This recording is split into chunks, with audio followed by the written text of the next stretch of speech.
Call the meeting to order, and as everyone knows, but just for the record, pursuant to Standing Order 1082, the Finance Committee is doing continuing its work on a study of pre-budget consultations for 2020. I want to first of all welcome all the witnesses that are here, who I know put together their presentation on fairly short order, and I also want to thank those who had submissions that were in prior to the August deadline. The committee has brought them forward, and they'll be considered part of the record as well. Order. Okay, one sec, Mr. Cooper. Thank you for coming, Mr. Cooper. I believe you have a point of order. You said. Great. Go ahead. I think you anticipate what's coming, Mr. Chair. Thank you very much. We had inquired about the Minister of Finance's availability, and it was suggested by you, Mr. Chair, that the Minister appear this week. Apparently, due to scheduling issues, that's not going to happen. And so as a result, I would like to move that the committee invite the Minister of Finance, Bill Morneau, to appear before the committee for a 2-hour televised meeting regarding pre-budget consultations, and that he appear no later than Thursday, February 6, 2020. The motion is on the floor. It's open for it's a legal motion. It's open for discussion. Who wants to speak? Mr. Fraser. Sure. Just having a little bit of information. I've spoken to the minister and the associate minister of finance. The Minister of Finance has said that he's isn't able to make it this week given the tight timelines. The Associate Minister said she would make herself available. I think our chairperson during the last segment indicated the hours. I think it was 8 tomorrow. If we want, I can. I'm happy to inquire with the minister to see if there's another day that he can make himself available. But I'll foreshadow what I think the response will be, is because he's got commitments that pre-existed the work of this committee. I think if we want to, for show, put the deadline on it. I mean, it's the will of the committee. If we want to sort of be reasonable with full information, I think we've now got a clearer picture. So with that, I mean, it's the will of the committee to craft whatever invitation they want, but I figure that information would be useful. Okay, Mr. Poilievre, maybe I'd better, before you start, Mr. Poilievre, we did, the clerk did make a request to the minister and to finance. As I informed you just at the end of the last meeting, we've had discussions over a day trying to find a Minister Fortier had said that she would be able to come. We tried to find a time. We looked at tomorrow. We looked at week from next Tuesday, the 18th, I believe it was, and the only time slot we could find was 8 to 9 tomorrow evening. So that's just for your information. The motion's on the floor. Mr. Poilievre. Thank you very much, Mr. Chair. It is standard practice to hear from the minister who's presenting the budget during the pre-budget consultations. I don't think that this should be any different. To have an associate minister come, that minister is not responsible for introducing the budget, presenting it to the House of Commons, or for that matter, crafting it in the first place. We are the committee through which the budget will ultimately have to pass. This is the body that the House of Commons has delegated to examine budget matters, and so the man putting or woman putting together the budget should be the one to testify and hear directly from this committee on that matter.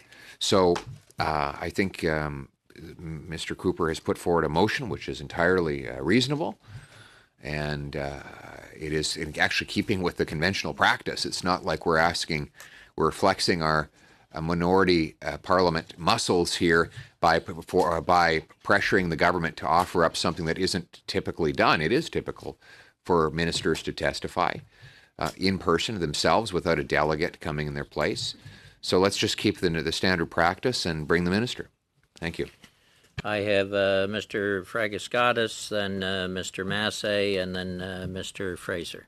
I would only add, Mr. Chair, seeing as though we have 7 organizations and witnesses that have come from quite a distance in a few cases, can we take up this matter after the meeting and hear from the witnesses who I know are anxious to offer input on Budget 2020 and what it should look like? Unless there's a agreement to table the motion, I think that'd be the procedure. It's still on the floor unless I hear a motion or agreement to table. Well, can I put forward a motion to that effect then? Can you put forward a motion? I'm doing just that. Okay. Then on the tabling motion, there's no discussion, I understand, on the tabling motion. All those in favor of tabling? Opposed? Lost. Then back to Mr. Did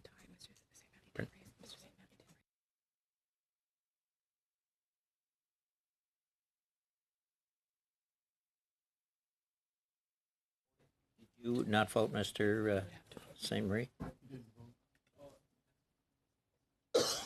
Okay. I don't. I vote against. You vote against? Okay.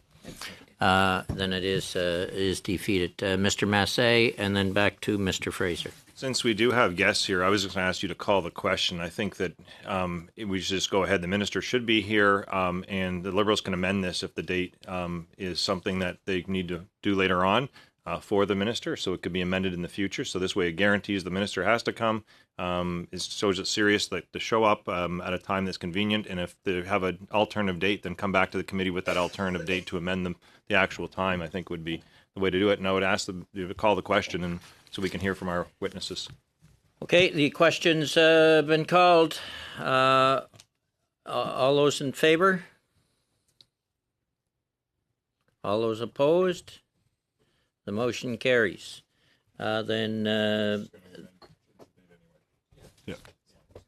We'll do it later. So as I understand it, there is basic agreement to try and juggle the time frame some, but the committee is basically saying the minister should appear before the end of this week, I gather. I would just encourage bring back a time, and I'll certainly talk to my colleague if I'm not here. All right. Then, Mr. Fraser, maybe you could undertake to. We'll ask the clerk to get that information to the finance minister, and maybe in your capacity, you could also see if there's a time frame that things could be worked out. Sure. All right. Then thank you, witnesses, for your indulgence. We'll start with the Canadian Association of Retired Persons, Jana Ray, who's the Chief Membership and Benefits Officer, and I'll give you a 1 minute signal. Jana, I think you asked for that. That's great. About Thank 5 you. minutes if you can. Perfect. So my name is Jana Ray, and bonjour and good afternoon, and thank you for inviting us to come and speak today. We, in 2018, in the fall of 2018, had released our FACES platform. Some of you might be familiar with this document. It was our pre-election platform at that time. And within this document, 19 asks of government were made. I'm just really bringing forward an update that is a part of the notes that I've provided to the committee as well. And I'll just be highlighting some of the items in here that perhaps are still outstanding, as well as things that we are now turning our gaze to.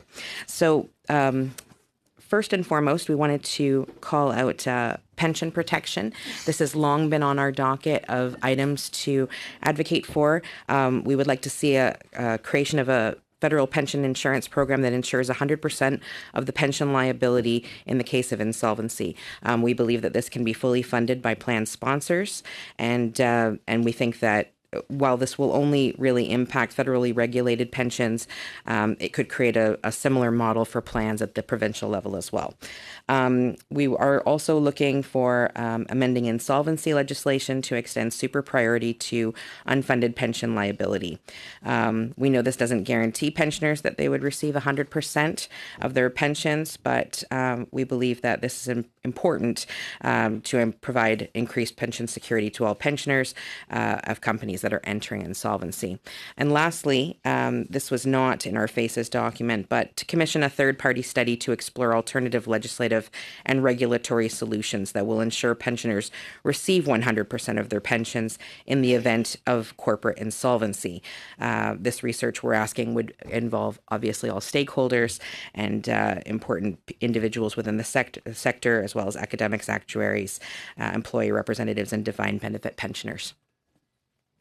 We are also looking for the federal government to implement its promise to boost old age security by 10% for people 75 and older. We are looking for the implementation of the promise to increase the Canada Pension Plan survivor benefit by 25% for people 65 and older, and from 60% to 75% of a 25% increase. We would also, I'm going to skip a couple of those other items there. We're also looking specifically for attention to be given to caregivers. We know that a study recently in the province of Alberta showed that $66 billion was saved through family caregiving, saved, obviously through healthcare dollars, and saves the government a lot in terms of, the care that's provided in homes by many of our caregivers. And so we're hoping that the government will consider giving a Canada caregiver tax credit. We're also hoping that they will look to, for example, caregivers and family caregivers in the same sort of spirit that they do young families and families that deal with individuals who are disabled. There's a lot of supports and credits that come to those families, and we see that family caregivers, they give up their jobs. I myself am someone with lived experience. I work full-time and my spouse does not work. He is a full-time caregiver to my mother, who had a stroke in 2013. So this is obviously very near and dear to me, but also to many caregivers that we have. 2/3 of our particular membership surveyed indicate that they have at one time or expect that they will be in short order a caregiver. We also would be looking for, in recommendations on healthcare, implementing a universal, comprehensive, sustainable, and evidence-based national pharmacare program. That should probably come as no shock to many of you. So we are looking for that commitment of dollars, the $3.5 billion needed by 2022 to roll out national pharmacare. We would ask that funding of vaccines would also be a part of the pharmacare program. We just did a national conversation on preventive health and aging last year. I personally attended 6 events that were held across Canada. We had, members of the general public, as well as CART members and subject matter experts. And it was really well received. And we know that there's a lot of room to grow as far as vaccines and making sure that older adults have access to vaccines. We're also looking for funded innovation and modernization initiatives to ensure that dollars spent on healthcare are achieving the best possible outcomes. And we want to make sure that any transfer of dollars made by the federal government, especially around strategic initiatives like, for example, innovative dementia care or vaccines and this sort of thing, is not simply absorbed into provincial healthcare budgets. That's critically important to us as well.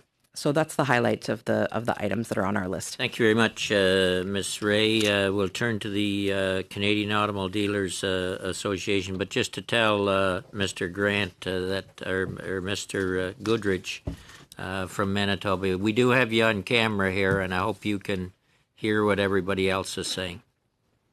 I certainly can, and I'm really sorry that you all have to look at my face. Oh, well, that's not a problem at all. At least you got hair, I haven't. Turning to the Canadian Automobile Dealers Association, Mr. Roos, President and CEO, and Mr. Williams, Director. Welcome. Thank you very much, Mr. Chair. Good afternoon, bonjour, and thank you for inviting us here today.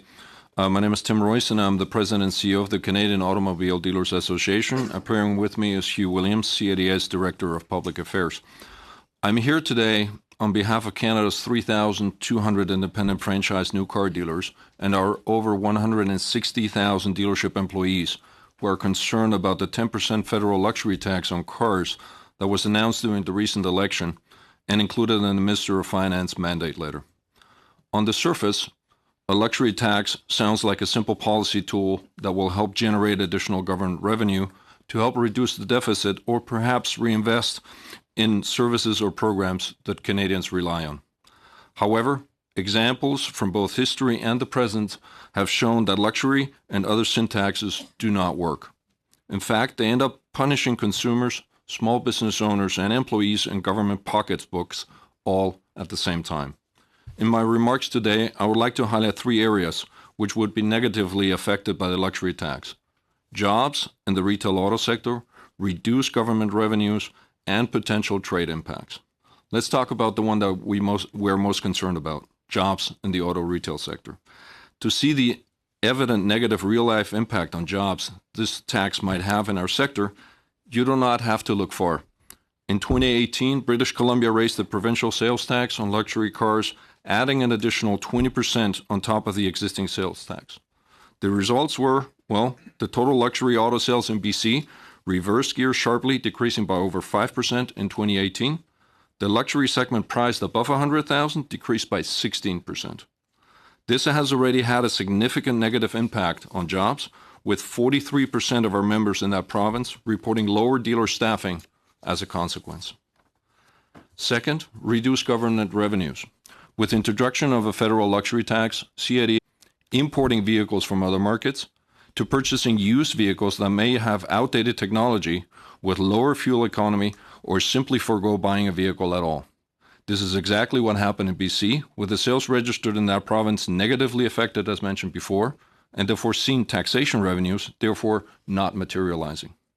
Third, potential trade impacts.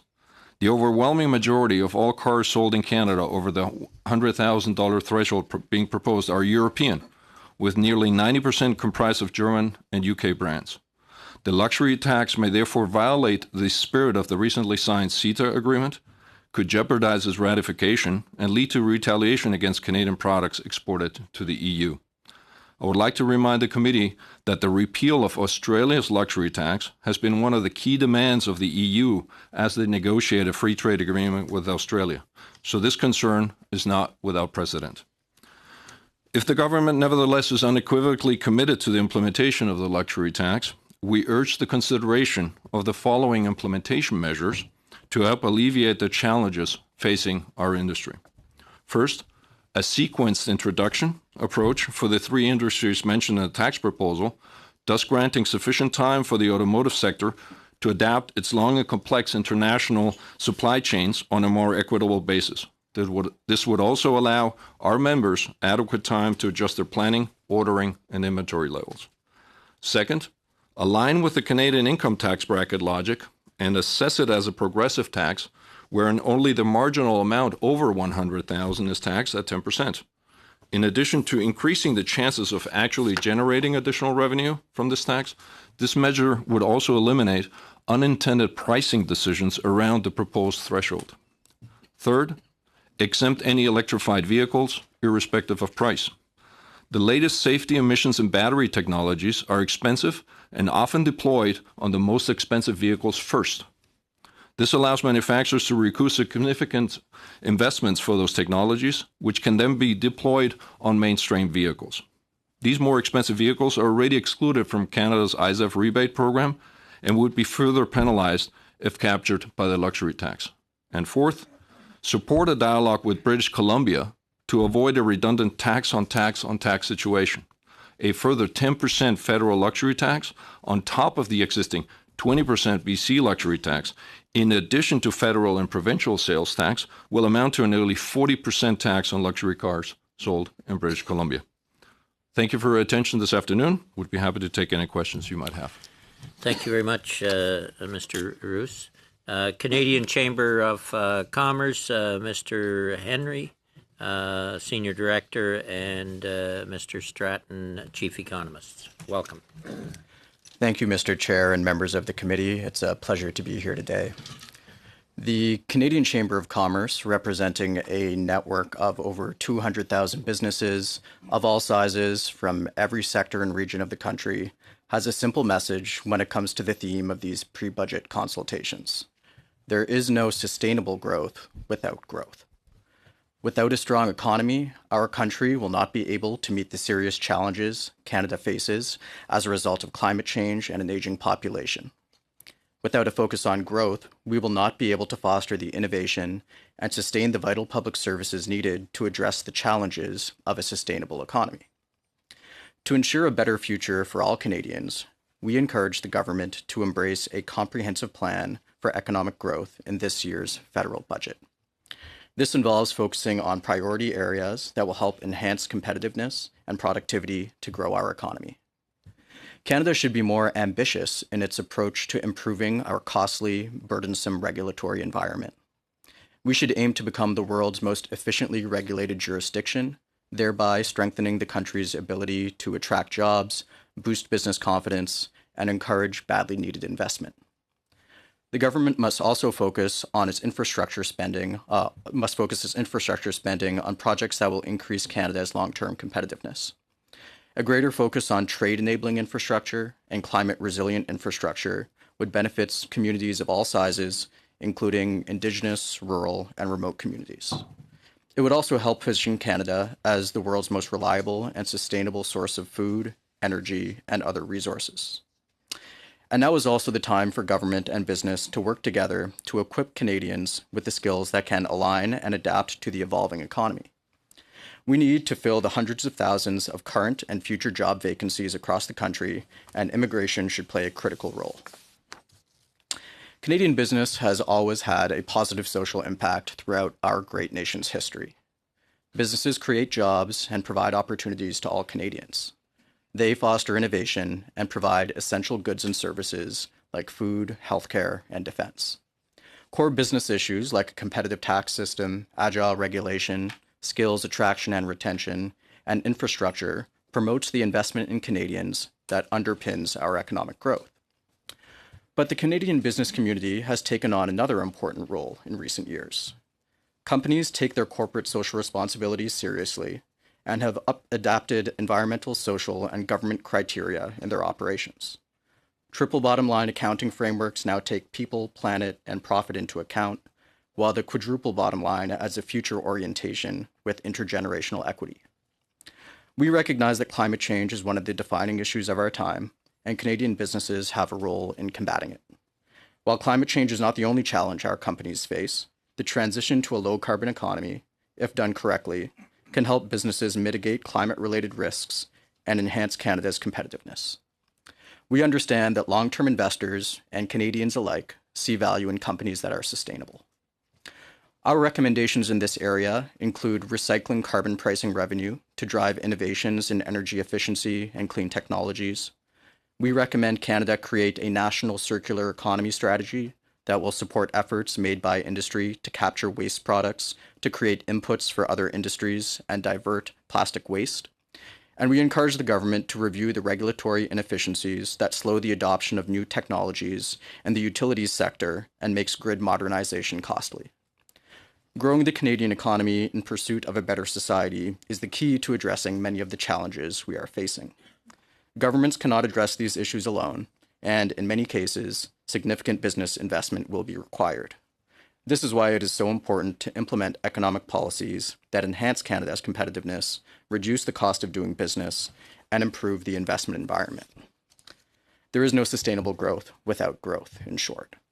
So thank you for the opportunity to meet with you this afternoon, and I look forward to our discussion.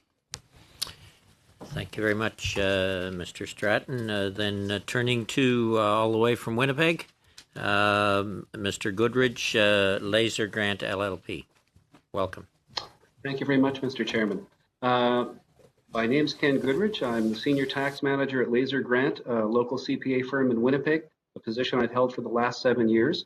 Prior to that time, I spent 30 years in the Audit Division of the Canada Revenue Agency. I have a lengthy history both enforcing compliance with tax legislation and assisting taxpayers with compliance with it. What I'd like to briefly talk about today are certain recent amendments to the Income Tax Act and the effect of these amendments on taxpayers and tax professionals. I'm referring primarily to the legislation which is designed to stop abusive schemes regarding the small business deduction, in particular the legislation which deals with specified corporate income, as well as the changes to subsection 55.2.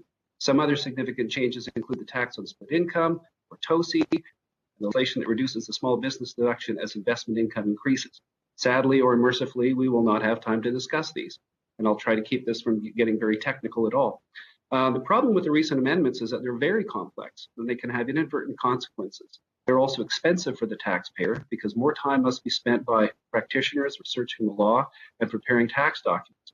I'd like to point out that most of our clients qualify for the small business deduction.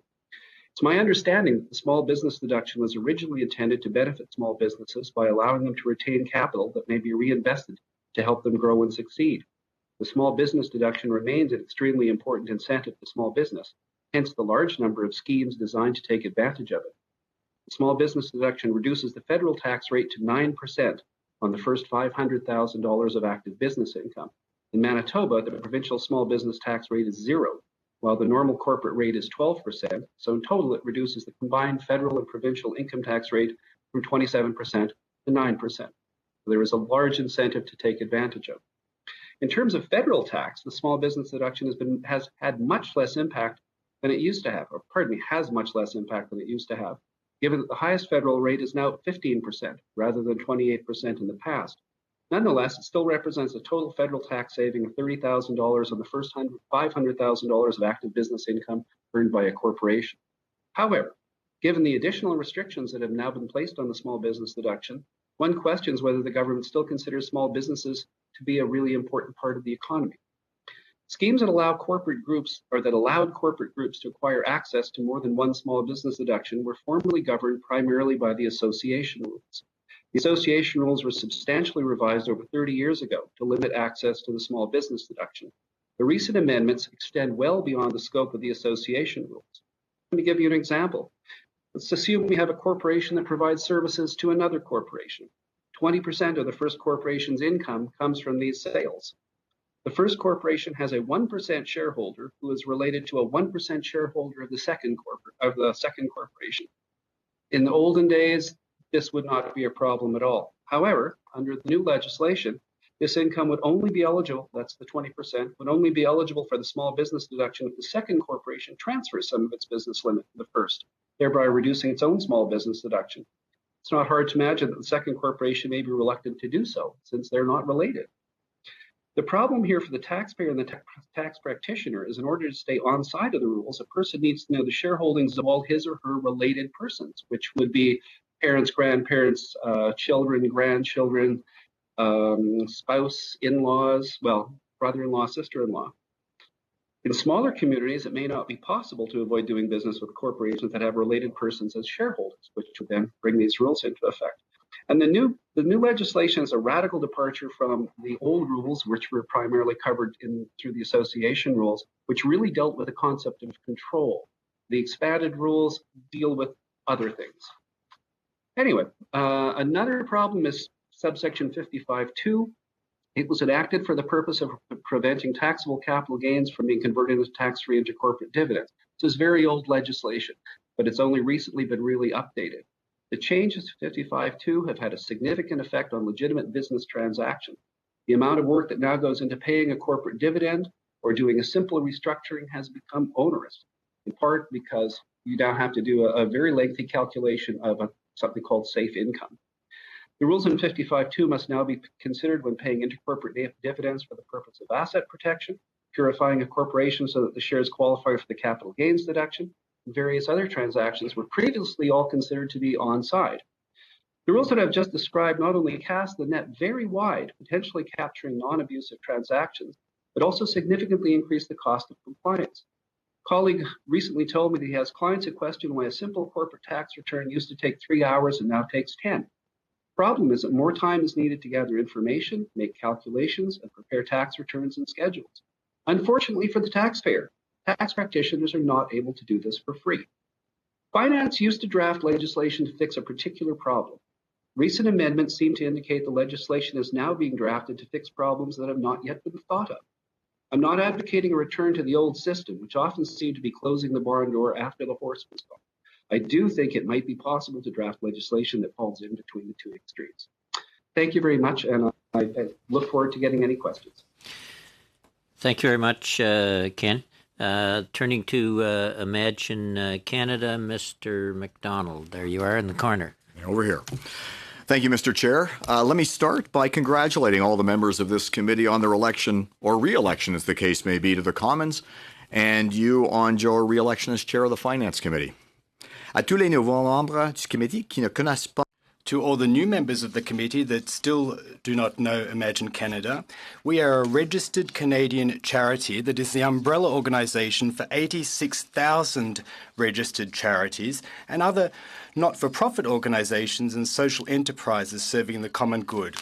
In the public policy sphere, our top priority is to cooperate with political decision makers to ensure that the environment in which the charity and NFP organisations work are able to maximise their social and economic contribution. With the work done by specific organizations in your constituencies and communities. But I'd remiss if I didn't remind you that according to the most recent data published by Statistics Canada, charities and nonprofits employ 2.4 million people across this country and contribute some 8.5% of GDP. As a registered charity ourselves, Imagine Canada is limited to speaking about issues that relate to our charitable purpose as governed by the Canada Revenue Agency. We're not experts on climate change or environmental issues, nor is it within our remit to speak to those issues directly. That being said, when the committee launched its pre-budget consultations last summer, we saw an opportunity to speak more broadly to the relationship between the federal government and sector organizations. As our brief points out, too often in the past, governments have designed and implemented new initiatives in ways that preclude charities and nonprofits from fully participating. This may be as simple as language, referring to small business rather than small employers when designing a program that charities and nonprofits are otherwise completely eligible to participate in. It may be design elements. Even when there's no conscious attempt to exclude charities and nonprofits, the way in which a program is designed or a benefit is delivered may have that result. So essentially our appeal to you, and through the committee to the government, is simple.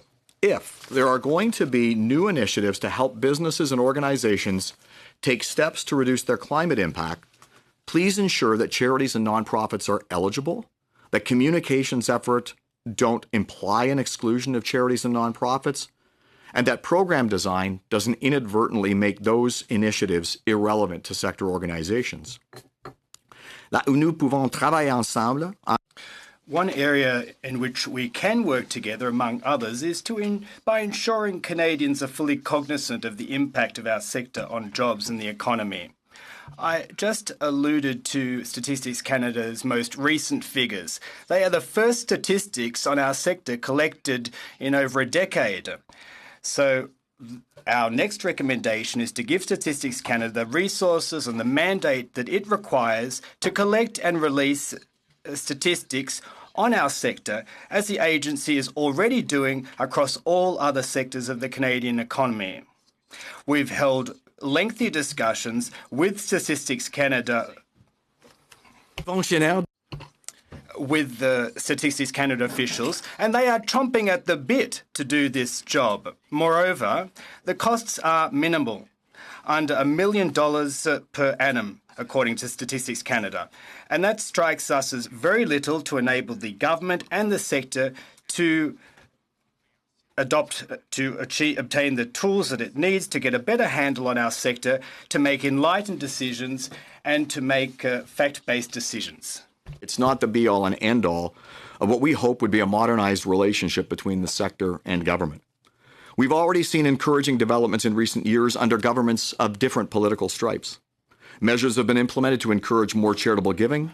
The possibilities presented by new ways of achieving good, such as social finance and social enterprise, have been explored and encouraged. Most recently, the Permanent Advisory Committee on the Charitable Sector has come together, providing a forum for sector leaders and regulators to identify and propose proposing solutions to long-standing issues. While the committee's mandate is relatively narrow, this is a very encouraging first step towards an improved partnership with government. We're also very excited by the recommendations made by the Senate Special Committee on the Charitable Sector. Members of this committee were understandably occupied by other matters when the Special Committee reported in June, but I'd encourage you all to read at least the executive summary and recommendations. They lay out a roadmap for a renewed relationship between the charitable sector and the government, And we look forward to discussing this with you and your colleagues over the life of this Parliament and finding practical and doable solutions to the challenges we all face. Merci encore une fois de l'invitation à vous parler. Thanks once again for the invitation to appear before you today, and I'd be, with pleasure, prepared to respond to your questions. Thank you very much, Bruce. Turning then to Fanshawe College, Mr. Wright. Chair Easter, members of the Finance Committee, thank you so much for the opportunity to appear before you today. My name is Jeff Wright. I'm Vice President of Corporate Strategy and Business Development at Fanshawe College in London, Ontario. And I'm pleased to have the opportunity to speak on behalf of the college's 43,000 students. My comments will be largely focused on the critical role of colleges, and in particular how Fanshawe prepares people for jobs. So before I do that, just by way of a background, Fanshawe's total annual impact to the Southwestern Ontario region in added income is $1.7 billion annually, and student spending impact is estimated to be $38.5 million. Fanshawe is also a comprehensive college with a regional reach across southwestern Ontario. And in the most recent 2019 key performance indicators for the public colleges in Ontario, Fanshawe ranked number 1 for students finding jobs after graduating. According to a recent survey, 98% of respondents believe that access to lifelong learning is important at all ages. And recent federal investments in programs such as the Canadian Training Credit and Employment Insurance Training Support Benefit, as well as funding for work-integrated learning through the Student Work Placement Program, are all welcome forms of support, and we thank the government for those. However, the ECO survey suggests that Canadians are still not sure they have adequate resources at their disposal to change careers. The survey results also suggest that the government can do more to promote and streamline programs that support learners of all ages.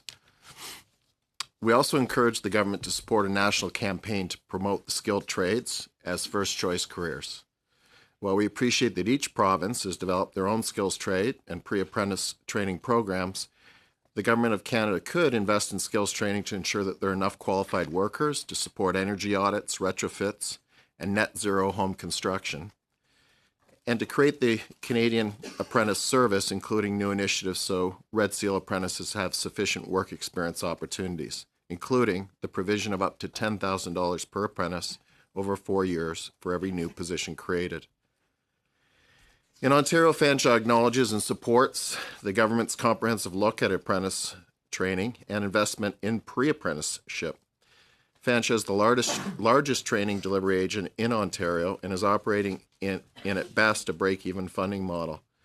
Fanshawe supports Colleges Ontario's 4-year plans, calling on the expansion of a number of apprentices by 40%. While the provincial government has already taken a number of steps to advance the agenda, any steps at the federal level to support these model deliveries would be very important. We agree with the Government of Canada's Innovation and Skills Plan, which continues to play a significant role in helping Canadian businesses grow, scale up, innovate, and export so that they can create good quality jobs and wealth for Canadians. Fanshawe plays an important part in this agenda, and we applaud all efforts by the government to support innovation ecosystems, particularly those based on partnership between businesses and post-secondary institutions that support job creation, technology adoption, investment, and scale-up. More directly, Canada needs innovation intermediaries that support process improvement, commercialization activities, technology adoption, and business planning with spaces dedicated to experimentation, cutting-edge technology, and industry-leading expertise. Canada's colleges like Fanshawe College are well-positioned to support the innovation needs of Canada's small business. Yet currently, funding mechanisms limit the degree to which colleges are practically able to reach out to small business communities, and as a result, many do not know about the services and supports available to them.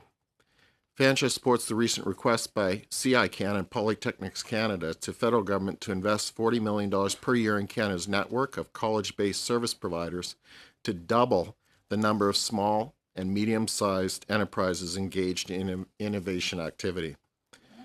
We also thank the government for continued investments in FedDev Ontario. It's provided funding opportunities to strengthen the ecosystem of innovation, and Fanshawe has been successful in the past receiving support from this fund.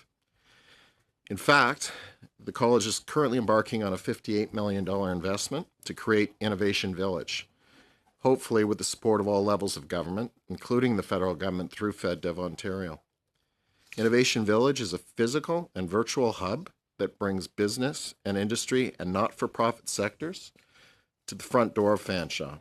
It's designed to foster student experiential learning, business growth, scale up, and innovation to support wealth generation and job growth within the region. Its total annual project impact by 2030 will be $64 million, generating $137 million annually in increased economic activity. This is just one example of how the federal government and colleges can work hand in hand with industry to ensure students are prepared to meet the needs of employers. Finally, we'd support the government's enhancement to the Youth Employment and Skills Strategy and the Canadian Summer Jobs Program and support progress on eliminating interprovincial trade barriers by harmonizing rules and regulatory requirements to better facilitate the mobility of labor across Canada. Fanshawe joins other colleges across the country in developing micro-credentials for short-term skills training programs. The definitions and principles are part of a national strategy being created by the college sector's regional associations as governments explore opportunities to retrain people for new careers. The college sector is aiming to have its national strategy completed by late spring and to use the strategy to drive their discussions with provincial governments and employers about new policies for micro-credentials. The federal government can play a role in supporting a consistent approach, province to province, where appropriate. Thank you again to the committee and for including Fanshawe College, and I'm open to any questions. Hey, thank you, Jeff. Western University, Ms. Bryson, Executive Director, and Mr. Shepherd, President and Vice Chancellor. Good afternoon, bonjour, Mr. Chair and distinguished members of the Standing Committee on Finance. Thank you for the opportunity. From the perspective of Western University in London, I wanted to start by saying we appreciated yesterday's presentation to this committee by the Honourable Ed Holder, London's mayor, and especially his focus on improving transportation to Southwest Ontario. I thank my colleagues at Universities Canada and the U15 group of research universities whose briefs have informed my remarks. We all know that Canada's universities continue to be key drivers of national prosperity. And as a proud immigrant to Canada myself, I would say we have among the most envied university systems in the world. This afternoon, I want to highlight 3 opportunities for Budget 2020 to support key priorities in partnership with Canada's universities. First of all, we must acknowledge the significant investments in our sector, and these continue to be significant. A first priority for Budget 2020 could be to further the return on the R&D investment by Canadians to make Canada as competitive as possible on the world stage. Universities Canada has proposed a new fund to move ideas and intellectual property from our campuses toward the public, private, and not-for-profit sectors, as some other nations already do. The fund might particularly support partnerships with local and regional industries in which universities are especially active. The second priority for universities would be helping Canada and the world with climate change. Universities have a large role to play in mitigating climate change. We do new research and we make available our ideas and our technologies. And on our campuses, it's believed that at least half of the shovel-ready projects that we would have would also focus on green infrastructure and energy efficiency.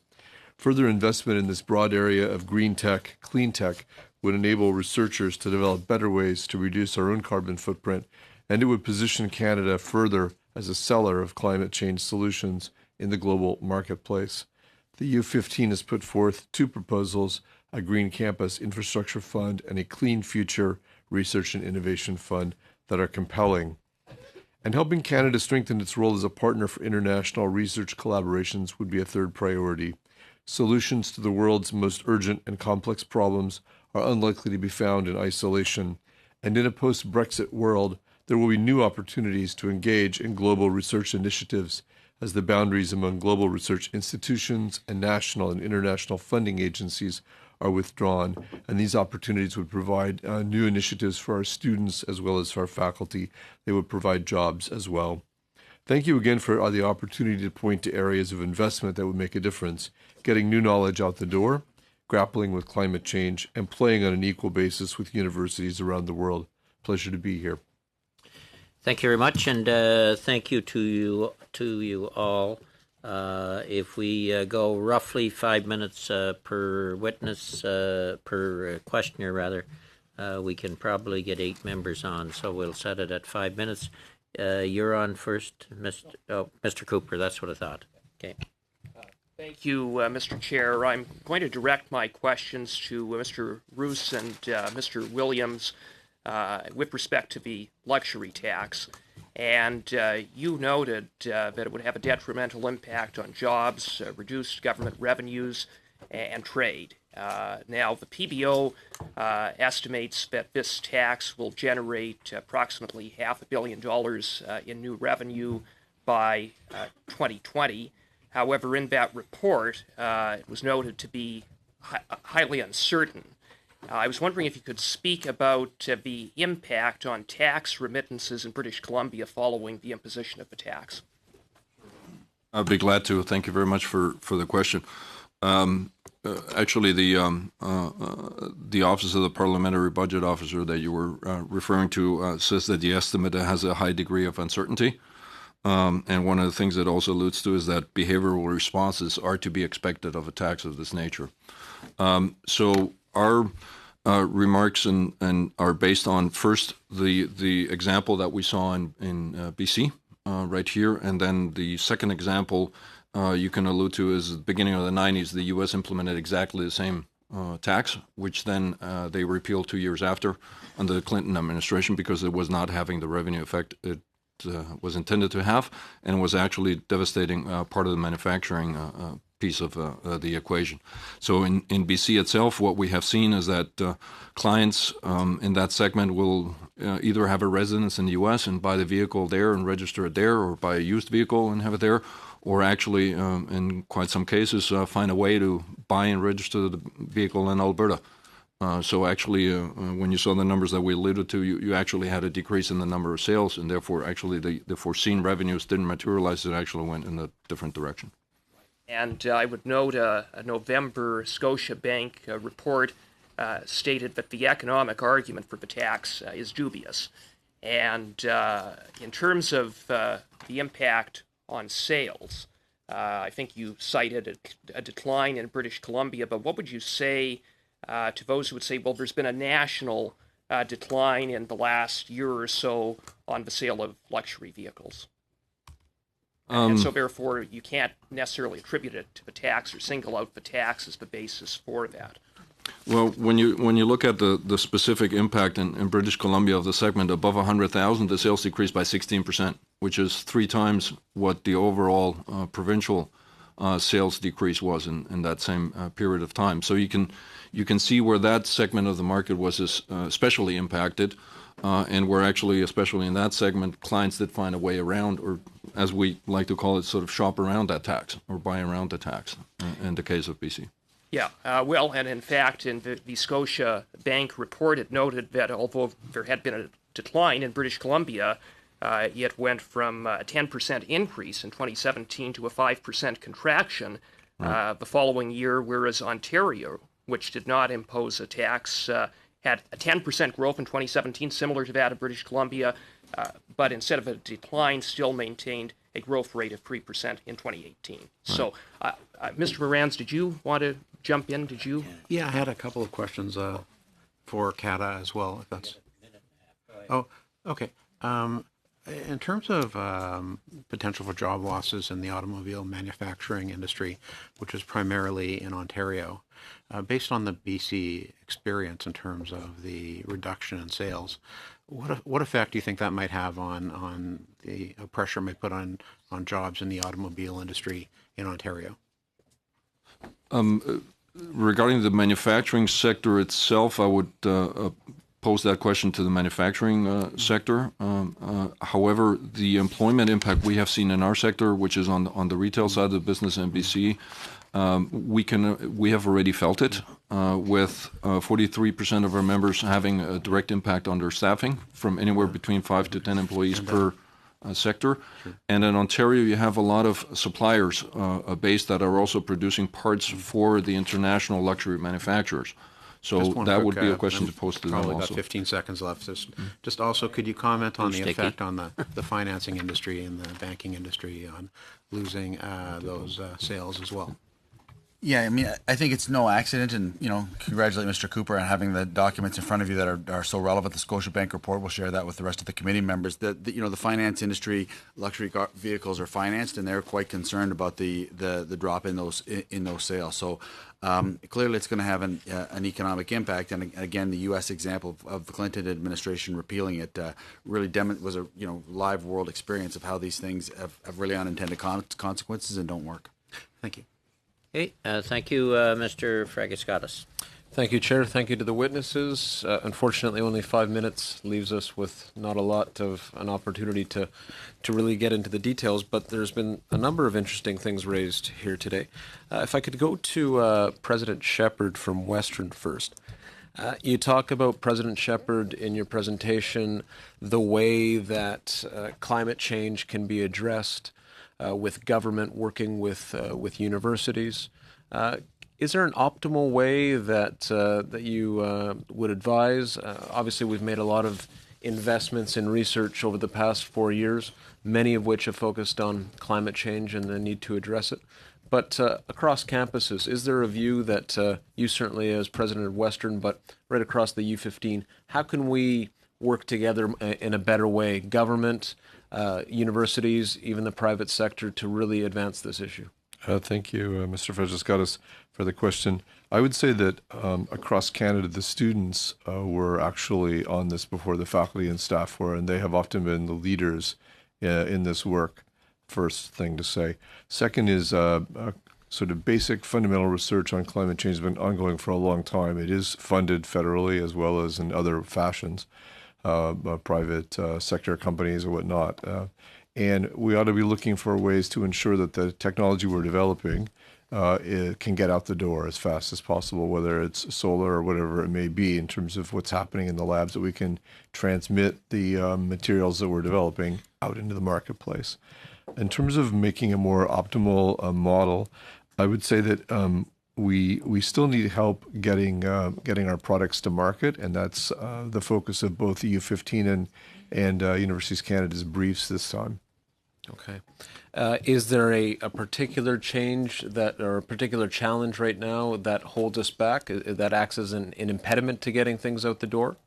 Whether it's things along the lines of commercialization and challenges that exist that we could help with there? Any thoughts on that? I think it's more about the ways, the kind of strategies and incentives we have to get things out the door. I think we need kind of incentives to move people from the research that they're doing in their labs to the marketplace, and that's always been a gulf that needs to be closed. Thank you very much. I'm going to turn attention, if I could, and we'll certainly follow up over. I have a feeling. I know I'll be seeing you over the next few years in London, Alan. So we'll follow up and have more of a discussion.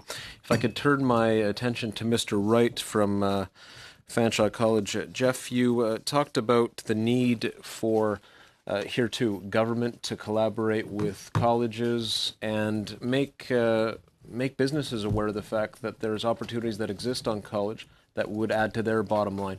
You gave the example of Innovation Village. Of course, there's the test center in CCPV at Fanshawe College, which secured a federal investment a few years back, which has really helped our local economy and regional economy and beyond, in fact. But could you talk about Innovation Village and how it could possibly act to galvanize even more of a partnership between government, between college and businesses, particularly as we try to address issues around climate change and build an innovation economy? Sure. So thanks, Mr. Fragascatis. Sure. Call me Peter if you want. Peter? Yeah, okay. I always struggle. The first name's an easy one. Yeah, that's great. The last name is always a mind bender. I know, it's difficult. Innovation Village is something that we're very excited about at the college. And what it does is we've introduced a new embedding into our curriculum of skills of the future, which was very thoroughly researched. What are those skills that, alongside the technical training that you provide students, every student ought to have in order that gives them that additional sort of leg up in terms of postgraduate employment.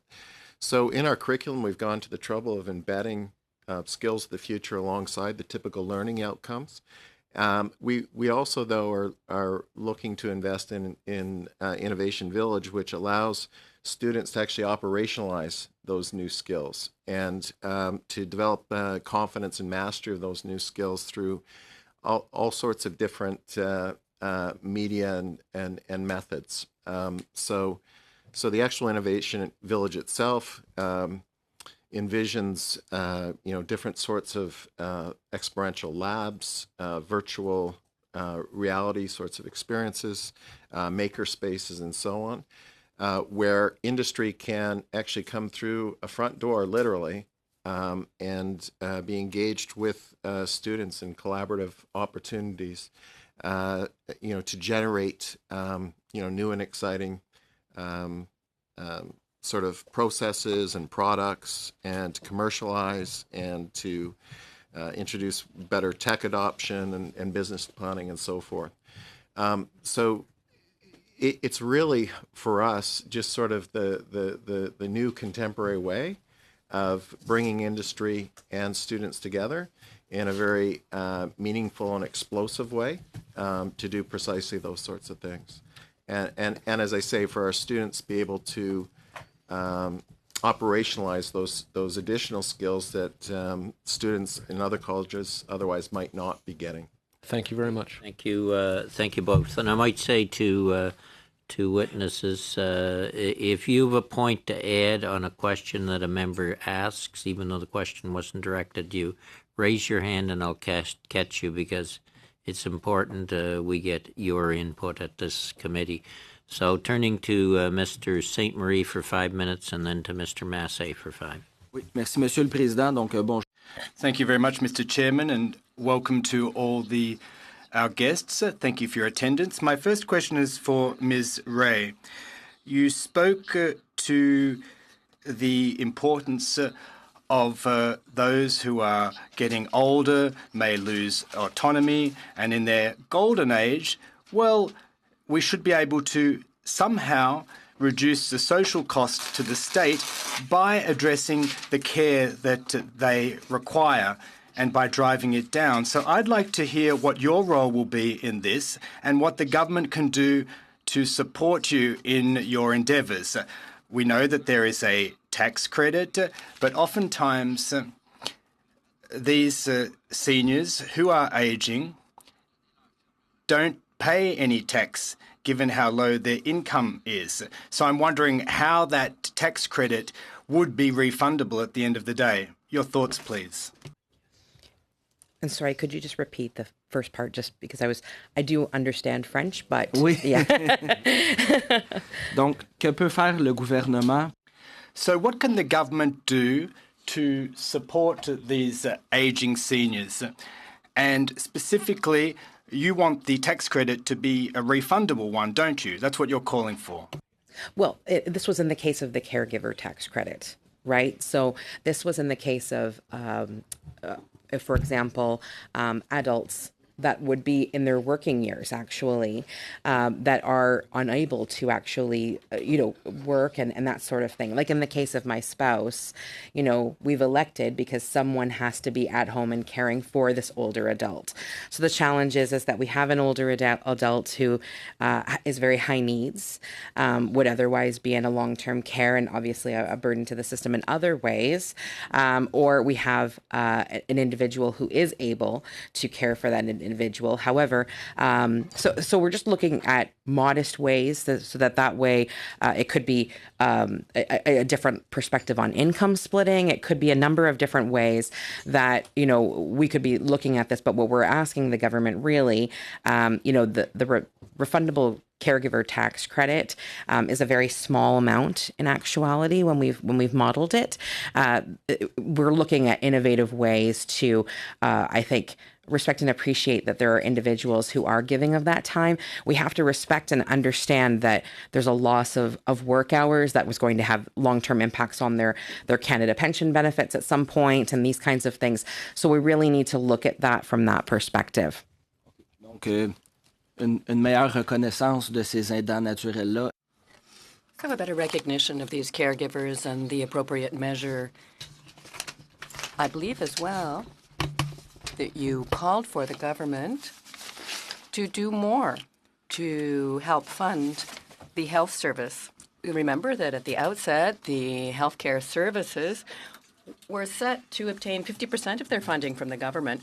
Pretty quickly, that dropped off to 25%, and now year by year, the government is paying less and less for healthcare services. So I'd like to know what you think the federal government should do in matters of funding the health services. And do your organizations believe that the government should take into account the aging of the population of Canada when it calculates its health transfers? We 100% we believe that it should be taken into account. You know, the fact that we're living longer is no surprise to anyone. Even according to Statistics Canada, centenarians are actually the fastest growing population. So that is really telling for all of us, and certainly what it looks like for even future generations of Canadians. So we do need to look at this a little bit differently. We believe that the federal government can actually take a different hand in we know that traditionally this is left to the provinces, and we appreciate that. We also are very aware of the province's recent ask for increased funding across the board to fund more initiatives within the healthcare space. And really that's what we're concerned about, is that if we make a comparison to OECD countries and we just look, directly at that, we know that, in Canada is in the top 4 of spending. But in terms of outcomes, it's actually in the bottom 4 of the top 10. So, we're looking at other international models as well. It doesn't necessarily mean that it has to be increased spending always, but what we're really challenging the government to look at is what are the ways that we can improve innovation and look at modernization of systems. If we could even grab a handful of international examples here today, even Estonia has a seamless like an EMR as far as medical records and that sort of thing. And we're a real laggard when it comes to Canada around even just having this continuity of information and passing of health information between doctors and hospitals and other ancillary services. So looking at these kinds of things and making sure that the necessary investments are made in order to prepare us for the future. Absolutely. That'll end that round, Mr. Massey, and then we'll come to Mr. Cumming. Great. Thank you, Mr. Chair, and thanks for all the delegates to be here. A lot of interesting topics to talk about. It won't be a surprise that I'll go to auto. With regards to the Dealers Association, I thought it was interesting that, and to your credit, that you're advocating for, I guess, a special consideration for electric vehicles. The reality is, what people forget is electric vehicles don't require the same type of maintenance and service as other vehicles because they don't have a lot of the liquids and other types of moving parts that are often repaired in your shops. And I'm sure that you'd see decline in business in some general direction for service fees and service maintenance by these vehicles entering our market. So I think that's an interesting point. And also, too, is the interesting point that you have about the unintended consequences. When the Eco Auto fee-bait came in play, this is about 10 years ago, the Toyota Corporation took the side airbags out of the Yaris to make it eligible to get the subsidy, which it got the lion's share for, and dumped the cars into the market here with a reduction of safety. And then most recently, we had to fight to get the Pacifica, my locally built Chrysler hybrid, an electric vehicle, onto the $5,000 list because it was left off because of the threshold. It was actually too expensive. So I'd like to open the floor to you to maybe expand upon what maybe potential unintended consequences might be if we have a luxury tax. Right. One other example also that was an unintended consequence of the ISEF was one manufacturer de-speccing the battery of the vehicle, right, to bring it under the threshold. Yep. And therefore being eligible for the federal rebate. And then here you have a customer that then buys a vehicle and has a suboptimal electric vehicle experience, right? Which is not what you want to achieve. at the end of the day with a rebate. So this is what we call unintended pricing consequences that could happen, which is why we're specifically proposing that you align with the Canadian income tax bracket and assess it as a progressive tax. So tax at 10% on the amount above $100,000. So with that, you get rid of some of those unintended consequences that we were just discussing about. It just happens way too often. And by the way, you increase the chances of actually generating some revenue from this tax. And with the vehicles changing so much, we're going to have some legacy costs and some also like disposable electrical batteries and so forth. And so if we get into a mug's game about what's the components, that would also require, I guess, different type of environmental issues. Am I not correct on that with regards to potentially where the supply could come from these things? Correct. And you alluded to the fact that our dealer members will be dealing with, reduced revenues on the service and parts side of their business, but they might also have an opportunity from electric vehicles. For example, selling not just the charging station, but also the installation of the charging station. Anybody who buys an electric vehicle is going to need a charging station. So while there are risks, there's also opportunities in that. And our members are entrepreneurs, and they recognize that there's also business opportunities in those things. Thank you. I'm going to move over to the Chamber of Commerce. One of the things I've been able to get support from the Chamber of Commerce and even the Canadian Labour Congress is my attempts to reform single event sports betting in Canada. It's one of the things that the criminal code needs basically one line added and one paragraph taken out. We have about $10 billion in organized crime, unaccounted for revenues for overseas betting on your phones, a series of things. And we're trying to get that changed because a lot of the casino and also other infrastructure across the country is at risk, with New York coming online already. Michigan's next. It's estimated that we're going to see a continued revenue slip. And one of the things I'd ask the Chamber, though, is what's also happening is that on border communities, the de minimis is being changed under the new U.S., Mexico, Canada agreement. Do you anticipate there might be additional stress there? So the de minimis, for people that aren't aware, is the exemption, and there's also a tax change collection of up to $150. It was one of the things that the U.S. demanded us to increase. Do you think that retailers in our area, and then coupled with that is that, say, for example, I've been in Niagara Falls where they're already losing customers over to New York. We also have other border communities in Woodbine and Toronto and so forth. Do you think that a double whammy could take place on border communities here with retailers? So the de minimis issue, when it came to the negotiation of USMCA, was certainly a concern for the Chamber. I think that we're at a point right now where a lot of the uncertainty that's created in the national economy, getting rid of that cost and the negative impact on our economy is something that we really need to move forward with. And so that's why we are encouraging the government to move forward with a swift ratification and implementation of USMCA. Certainly, it's not perfect. We have come out and said that it's NAFTA 0.8. It's not necessarily 2.0. But I mean, when it comes to the uncertainty that's created in our economy and what will help enhance our growth and actually help us get to growth potential looking forward to 2020, I think the timely ratification and implementation of that act is going to be very important. So, we're out of time there, Brian. Yep. Turning to Mr. Cummings. Mr. Cumming? You get Mr. Cummings a lot from witnesses too, as right. Mr. Cumming, and back over to Mr. McLeod. And keep in mind we have one witness on the video conference here in case you get questions for him as well. Thank you, Mr. Stratton. Often you'll hear from chambers talking about debt levels, and I'd just like to see what the chamber's position is on current debt levels, this anchor of debt to GDP, and is there any concerns with the current spending practices that Canada could render themselves uncompetitive because of our tax levels? Absolutely. So we've been advocating for a plan with concrete timelines to get the federal books back to balance.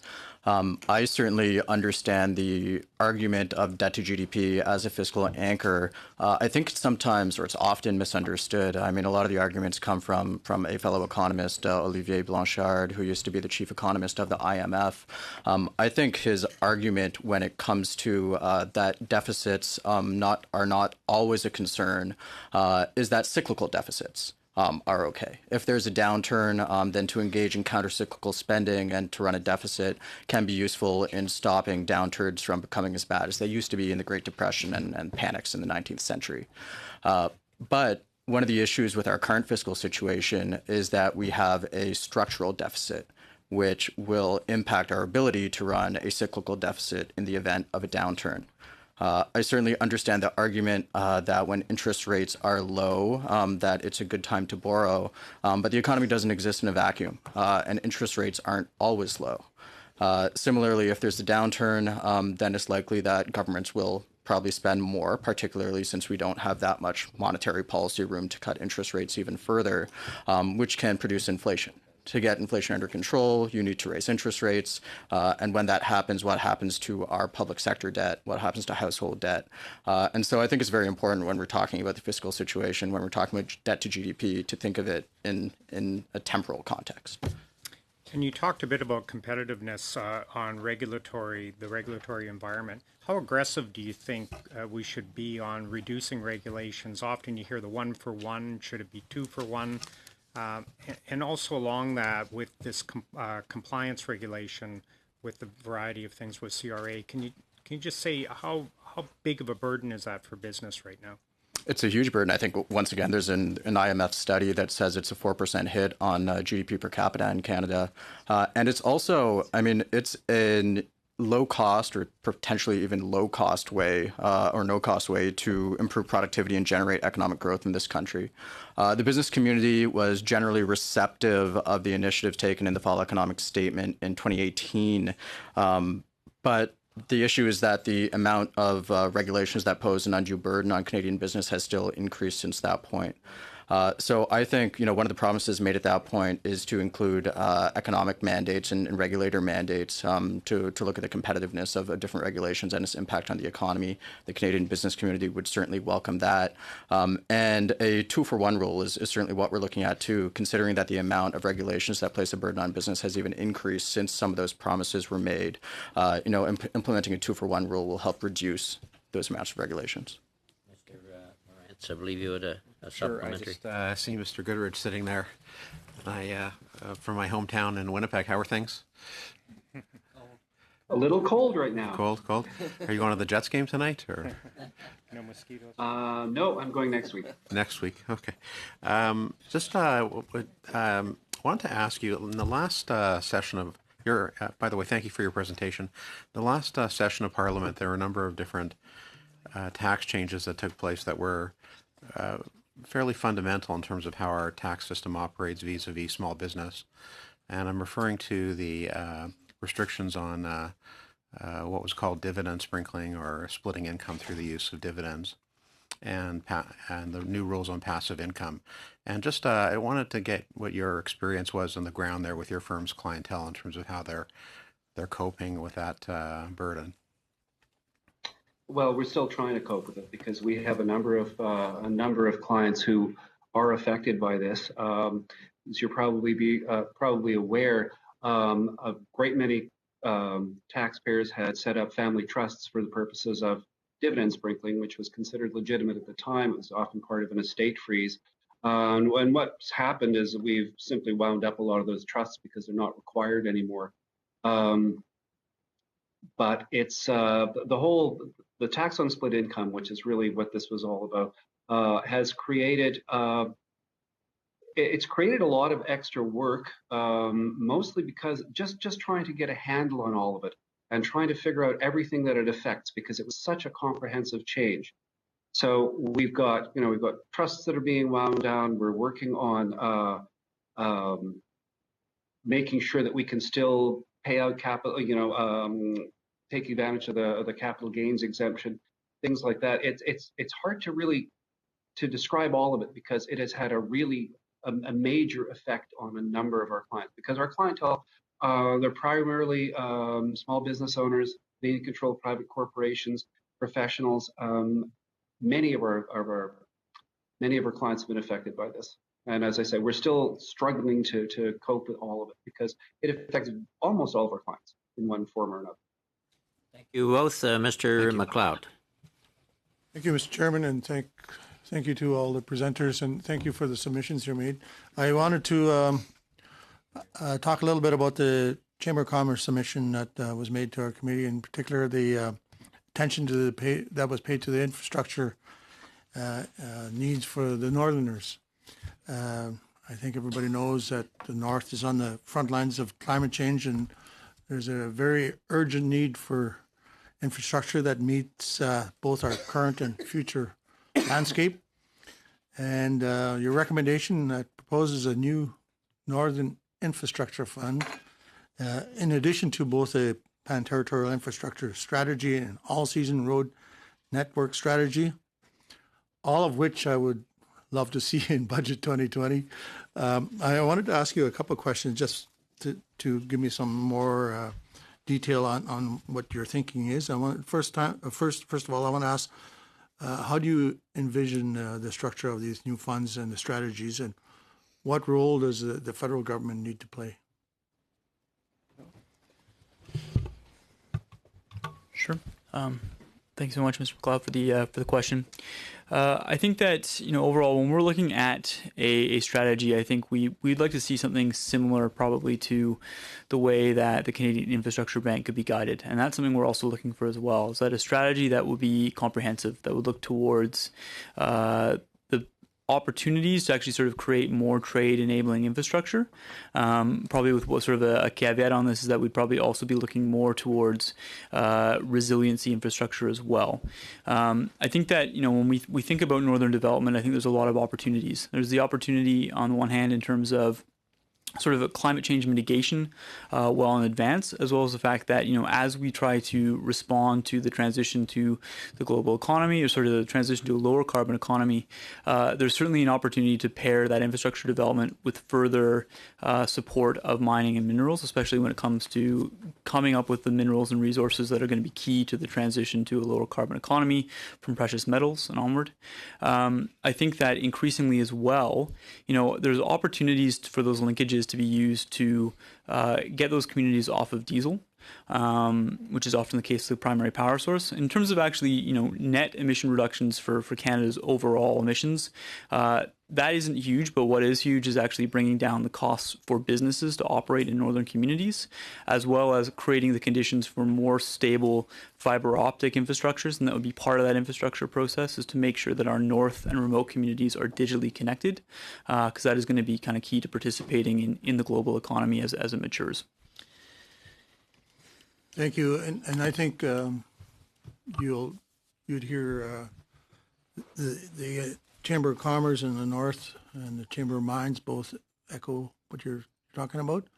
And I think when we talk about the North and the barriers for development, infrastructure is the biggest one. It costs a lot of money to do business in the North. And so my next question is to ask, and you mentioned a few of them, but what kind of projects do you think the Northern Infrastructure Fund should support? Should it be strictly transportation or energy, housing, telecommunications? Maybe you could narrow down a little bit. Yeah, of course. I think we could probably focus on sort of three key buckets. I think on the one hand, the infrastructure to make sure that those communities are connected both physically and digitally should be a key investment strategy. I think that at the same time, long-term investments in thinking about greater resiliency, I think we could think about that in two parts. On the one hand, I think there's the concern of actually ensuring that communities are well equipped for climate change resiliency. But the other side too is actually to make them energy resilient. And I think that is probably actually sort of a key portion of investment, because in many respects, when we talk about, for instance, greater connected communities, when we talk about making those communities drivers of economic growth, the kind of key ingredient is in fact, reliable, cheap and clean energy. And I think that is something that these infrastructure projects certainly could support, especially when it comes to longer term strategic investments or sort of decisions around transmission infrastructure to SMRs. There's a whole series of options on the table that we could grab at. And so I think that should probably be kind of the overall focus that knits things together. Mr. Polyev, and Thank then you. we'll close with Ms. Zerowitz. Here. Thank you very much. My question is for Mr. Stratton with the Chamber of Commerce. The government has increased a number of input taxes on businesses, most notably the carbon and payroll tax increases. Let's start with the carbon tax. The government is fond of saying that the tax won't drive industry out of the country because there is an output-based pricing system, which is was meant to largely exempt price-taking, internationally competitive industries from the carbon tax and replace it with a regulatory regime. The problem with that is that there are many businesses that do not qualify for the output-based pricing system. In other words, they have to pay the tax. And many of those same businesses cannot pass the price on to their customers because the price is internationally set. So I think just for example of our farmers, they have to pay the tax on drying their grains. They don't pay it on their tractors and other on-farm equipment, which is exempt through purple fuels. But for example, drying and other off-farm transportation is taxed. Now, the commodities that they're delivering are internationally priced, so they can't simply pass the price of the higher commodity onto the consumer. And there are countless other industries that are in the same position. No exemption, no ability to pass the price on to customers, and therefore a competitive disadvantage. There has been no compensating tax relief for those businesses. Can you comment on the impact of the tax as on those specific industries and businesses who can neither get an exemption nor pass the extra costs on to their consumers? Yeah, absolutely. And maybe what I'll do is I can answer that in broader strokes, and then my colleague, Mr. Henry, can maybe respond more specifically about what you're asking about. So I will start this off by saying the Canadian Chamber of Commerce has supported a carbon pricing regime for almost a decade now, but it has to be properly implemented. And one of the reasons why the business community has favored this is because it's a market mechanism that provides flexibility for businesses to meet their emissions targets with whatever works with their business model. When we're kind of layering some of these other regulatory aspects on top of carbon pricing, that reduces that flexibility. And businesses, no matter what sector, for instance, in this instance, agriculture or farming, they might not be able to target exactly what will work best with their business model. And so we've been talking about the increased cost of doing business of pursuing both of these avenues, and also the necessity to recycle that revenue that's gained from carbon pricing to be able to, for businesses to be able to transform. I'm not sure if you have anything to add about agriculture. It'll have to be quick because we're very short on time. Sure. Well, just really quickly, I think that, yes, we have recognized this, and we have actually kind of proposed here what we think is a solution. It's a solution that received 90% support from our AGM, but ultimately to ensure that there's better mechanisms in place with carbon pricing that allows for that revenue to be recycled, which ultimately means that your exposure to the carbon tax needs to be proportional to the actual resources you have to avoid that tax. And that is something we'd like to see the government work on. Okay, and then next over to the Automobile Association, Dealers Association. I have in my constituency a marina. They sell luxury vessels, and they say that this tax will not reduce sales of those vessels. It will just shift the sales out of Canada. In some cases, vessels like these can be just purchased out of the country and kept out of the country. For wealthy individuals who can afford these kinds of things, I'm not familiar with it myself. They can simply, purchase a fancy boat in another foreign jurisdiction and leave it there. When they go to vacation, they have access to it, and therefore they won't be taxed on it. They'll avoid it, but the domestic vendor, in the case of my marina, will lose millions of dollars in business.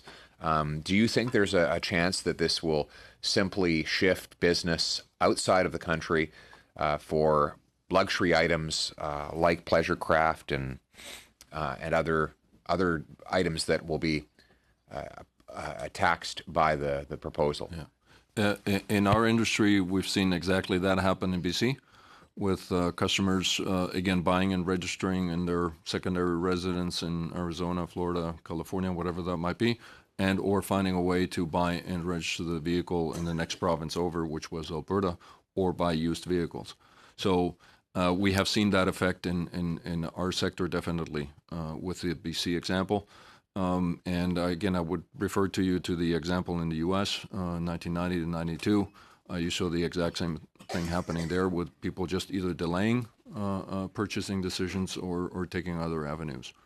And what we're most concerned about is the jobs that would affect in our sector. So if you're a luxury dealer that has specialized in that segment, all of a sudden 100% of your vehicle sales are affected by this luxury tax. And if you're based in BC, we have quite a few of our members that would be facing the decision of whether to close down the dealership that they have invested millions of dollars over the last years to get up and running and get it imaged the way the brands want it. And for them, this tax affects 100% of their business, right? So even though the overall market might not be as large, for some of our members, it's 100% of their business. Thank you all. Ms. Zerowitz, be the last 5-minute round. Good afternoon, everyone. I wish I had enough time to ask all of you questions, because all of you made excellent presentations. Alas, I will start off on an issue that I've been hearing quite a bit about starting in my riding, and something that I've been hearing a lot of my colleagues talk about as well. I'll start off with the Canadian Chamber of Commerce. Mr. Stratton, you mentioned very quickly labor shortage and then immigration. One of the things I've heard quite a bit from small, medium-sized businesses is that there's a severe labor shortage, not a new thing, but something that they're having a lot of trouble with. And then also I hear from a number of industries that are particularly prevalent within my riding, which is mostly hospitality as well as construction, that they're having a hard time filling in labor. And this isn't a new problem. This has been an ongoing issue. So one, is there a labor shortage? And then what did you mean when you were pointing to immigration as a possible solution? Yeah, I mean, it's a very tight labor market right now in Canada, that's for sure.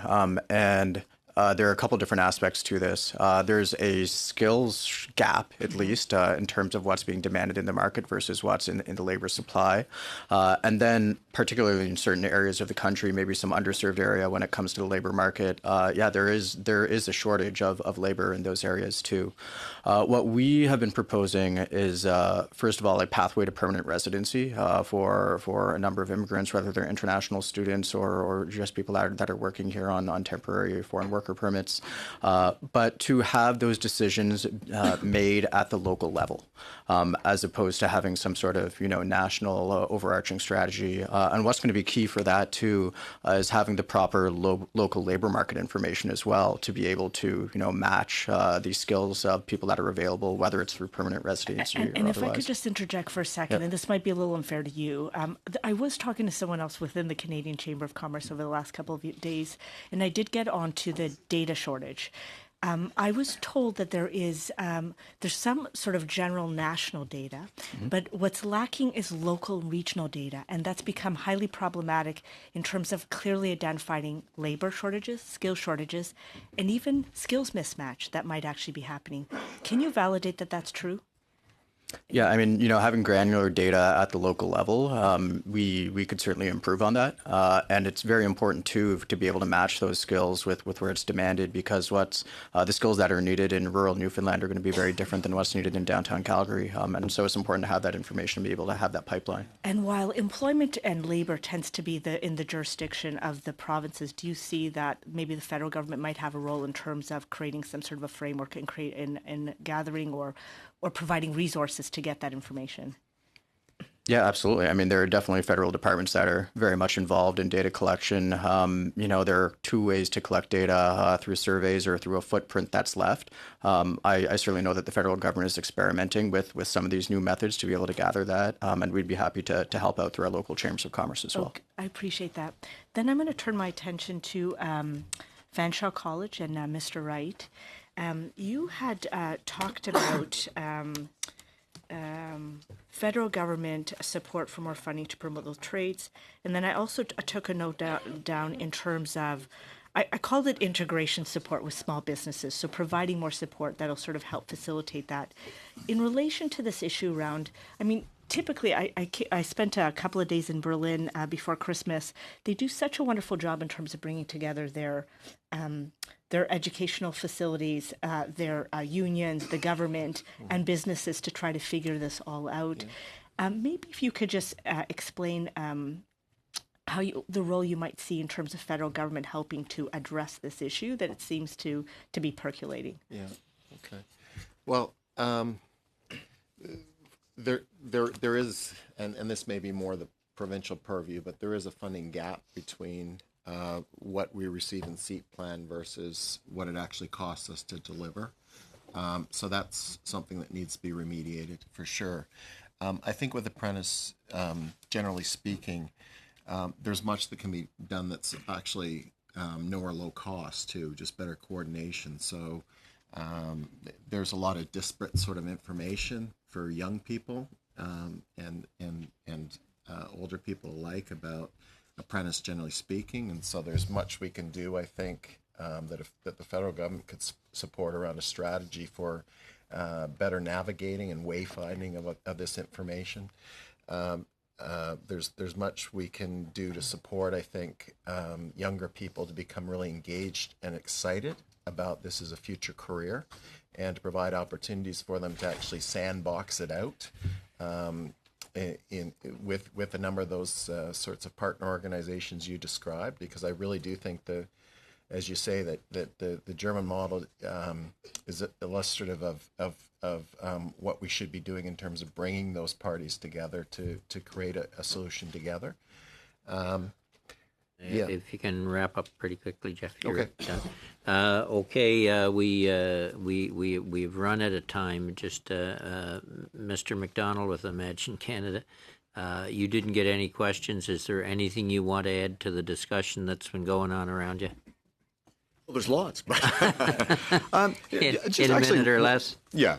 Actually, one point I think that's interesting, it sort of connects a couple of the conversations. And our colleagues from the Chamber mentioned the link that companies are having to corporate social responsibility. And then to your comments about labor market shortages, we actually put out a report about just before Christmas that's now talking about the fact that upwards of 50% of employees are now considering the corporate behavior of companies when seeking their next place to work. They want to work for companies that are environmentally responsible, have ethical supply chains, are connected to community, and have employee engagement programs. So while organizations like Imagine Canada deal with the registered charitable sector, I think what we're seeing now is a blurring of sectors where social conscience and social good is actually moving into mainstream business. This conversation is no longer about altruism, it's about profit. And I think that as we think about the future of labor market, welcoming immigrants, and looking at the future of business, we're going to see these align more.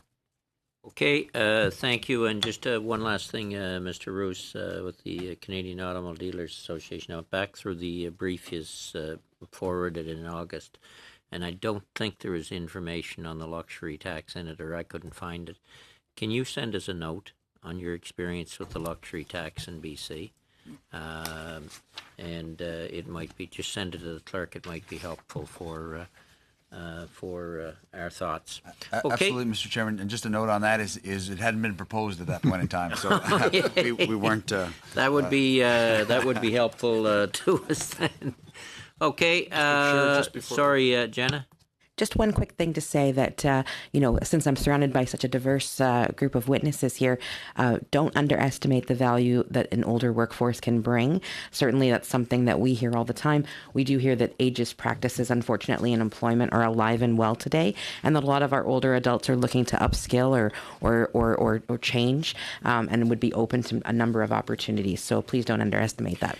Okay, with that, thank you again to all the witnesses. We'll adjourn for 5 minutes while the next witnesses come forward. So thank you. Meeting suspended.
Convene and call the meeting to order.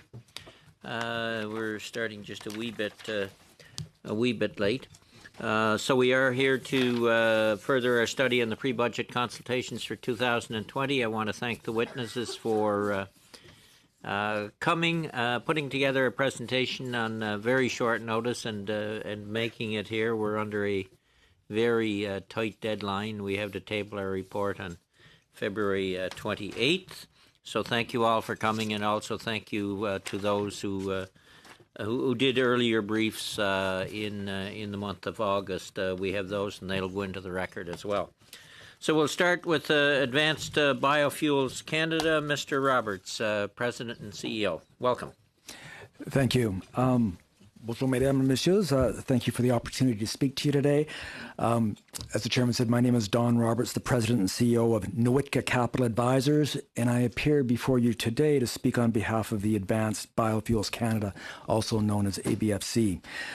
Nooitka Capital Advisors, we're an investment bank focusing on the renewable energy and clean tech sector with a specialty emphasis on clean fuels. And prior to starting Nooitka in 2013, I was vice chair of investment banking at CIBC, where I founded the Renewable Energy and Clean Technology Group. Advanced Biofuels Canada, it's the national voice for producers, distributors, and technology developers of advanced biofuels in Canada. And based on a November 2019 survey, the ABFC members are collectively working on projects representing just over $12 billion on new capital investment projects in Canada. I'm here today to speak to ABFC's analysis of how to stimulate private sector investment in clean fuels production capacity and support clean fuel use in Canada.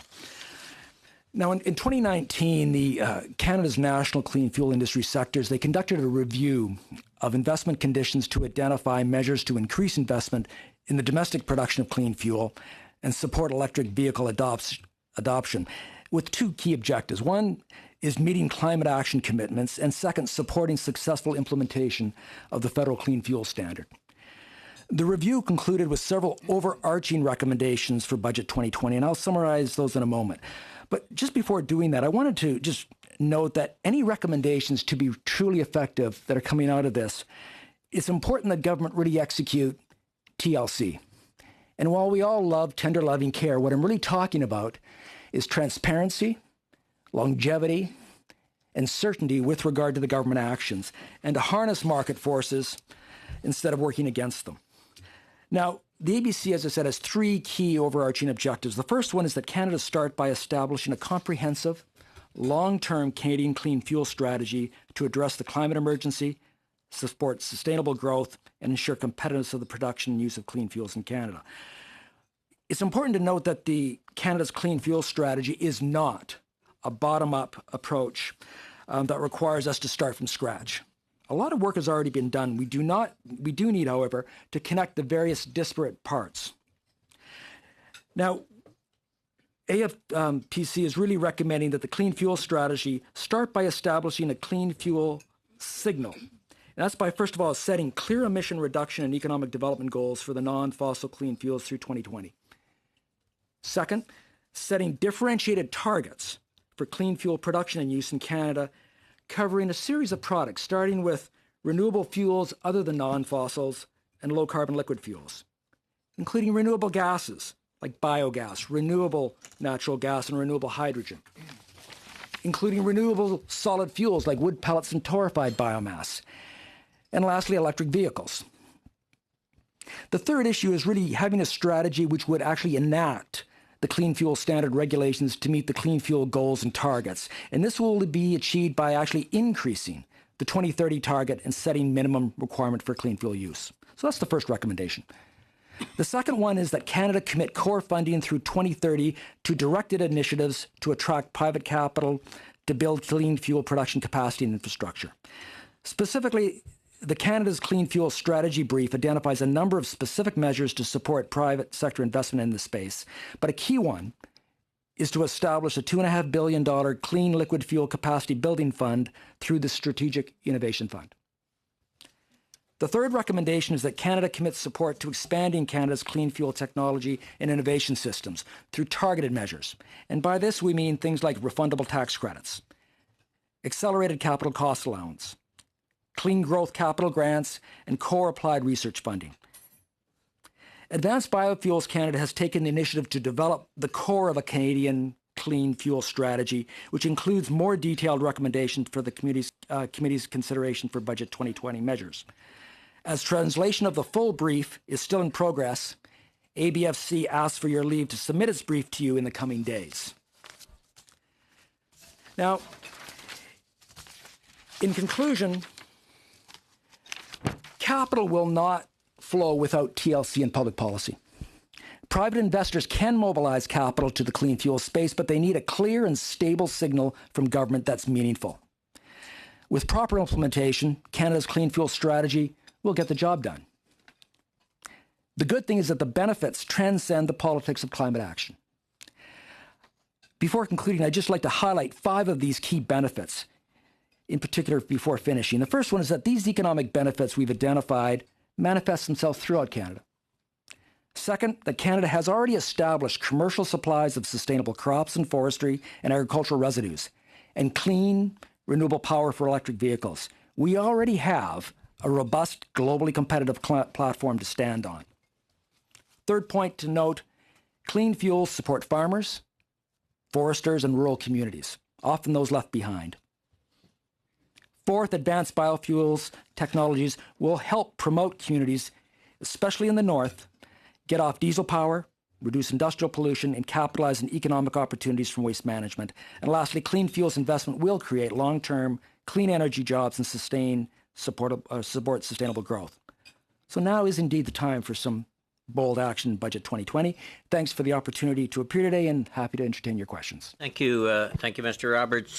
Turning to the Aluminum Association of Canada, Mr. Simard, President and CEO, welcome, and thank you for coming. Merci, Monsieur le Président. Thank you, Mr. Chairman. Thank you for this opportunity as part of your pre-budgetary consultations to share the situation in which the aluminium sector finds itself. Now, in addition to telling you of the measures we'd like you to take in order to promote the competitiveness of our industry in the context of an increasingly competitive marketplace. Our industry for the past 10 years has been weathering historical slumps in prices. Aside from some turmoil, ups and downs, these costs have been steadily rising, and the business environment has deteriorated due to geopolitical volatility, both in North America, due to trade disputes and tariff wars, which is at the root cause of the upheaval in our traditional markets.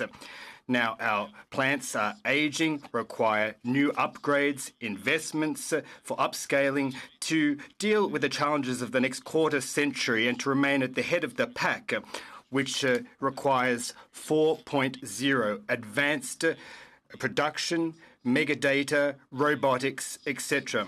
Significant, even massive investment will be required.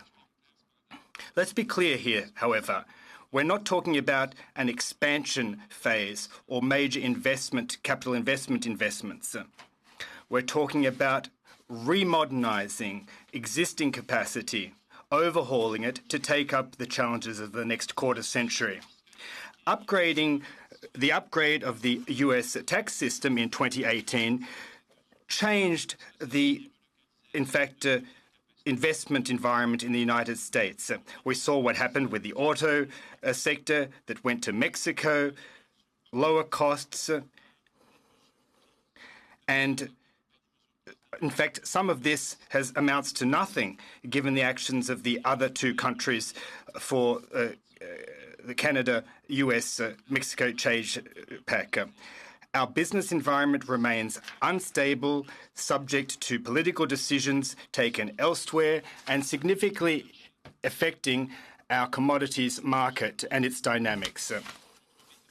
For our metal nowadays, and this is important to understand, we only get the same prices we did 30 years ago. Our costs are 2020 costs, however, and our profit margin has been reduced to less than 44% of what it was 30 years ago. Our industry is increasingly facing growing competition of a sovereign capacity, that is 70% of the global capacity that is held by either states or sovereign funds in countries such as China, the Arab Emirates, India, that are technologically advanced and highly competitive even in the American marketplace. And that's what you can see in the tables that we've included in today's brief to give you a better understanding. Chinese production, which is very subsidized, as indicated in the OECD report on the aluminium market in January 2019, a study on a million, continues to have unwelcome effects on our markets, given that there are highly processed, subsidized products. The Chinese market has benefited from $25 billion in subsidies from the Chinese government. Our industry has invested billions of dollars over the past 20 years in modernizing its plants and factories by increasing its capacity and reducing greenhouse gas effects. We've increased our capacity and we've reduced to the tune of 34% our absolute greenhouse gas emissions. So this is historically unprecedented in Canada. So we now need to go ahead with 4.0 production by including automation, robotization, and big data. Now, this needs to move ahead swiftly in order to promote competitiveness of our plants on the world stage, whilst our competitors are enjoying a business environment which is largely supported by sovereign funds, permissive regulations, which in fact lessen their costs.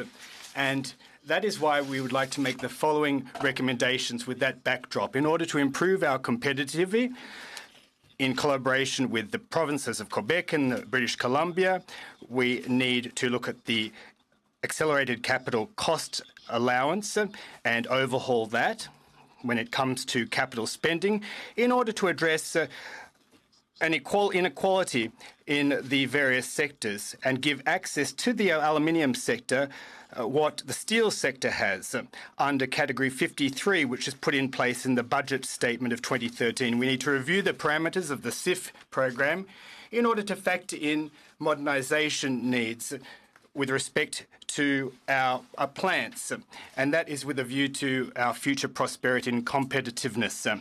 We need to cut red tape with relation to the incentive programs that the government currently has underway. We need to speed up payments and reimbursement.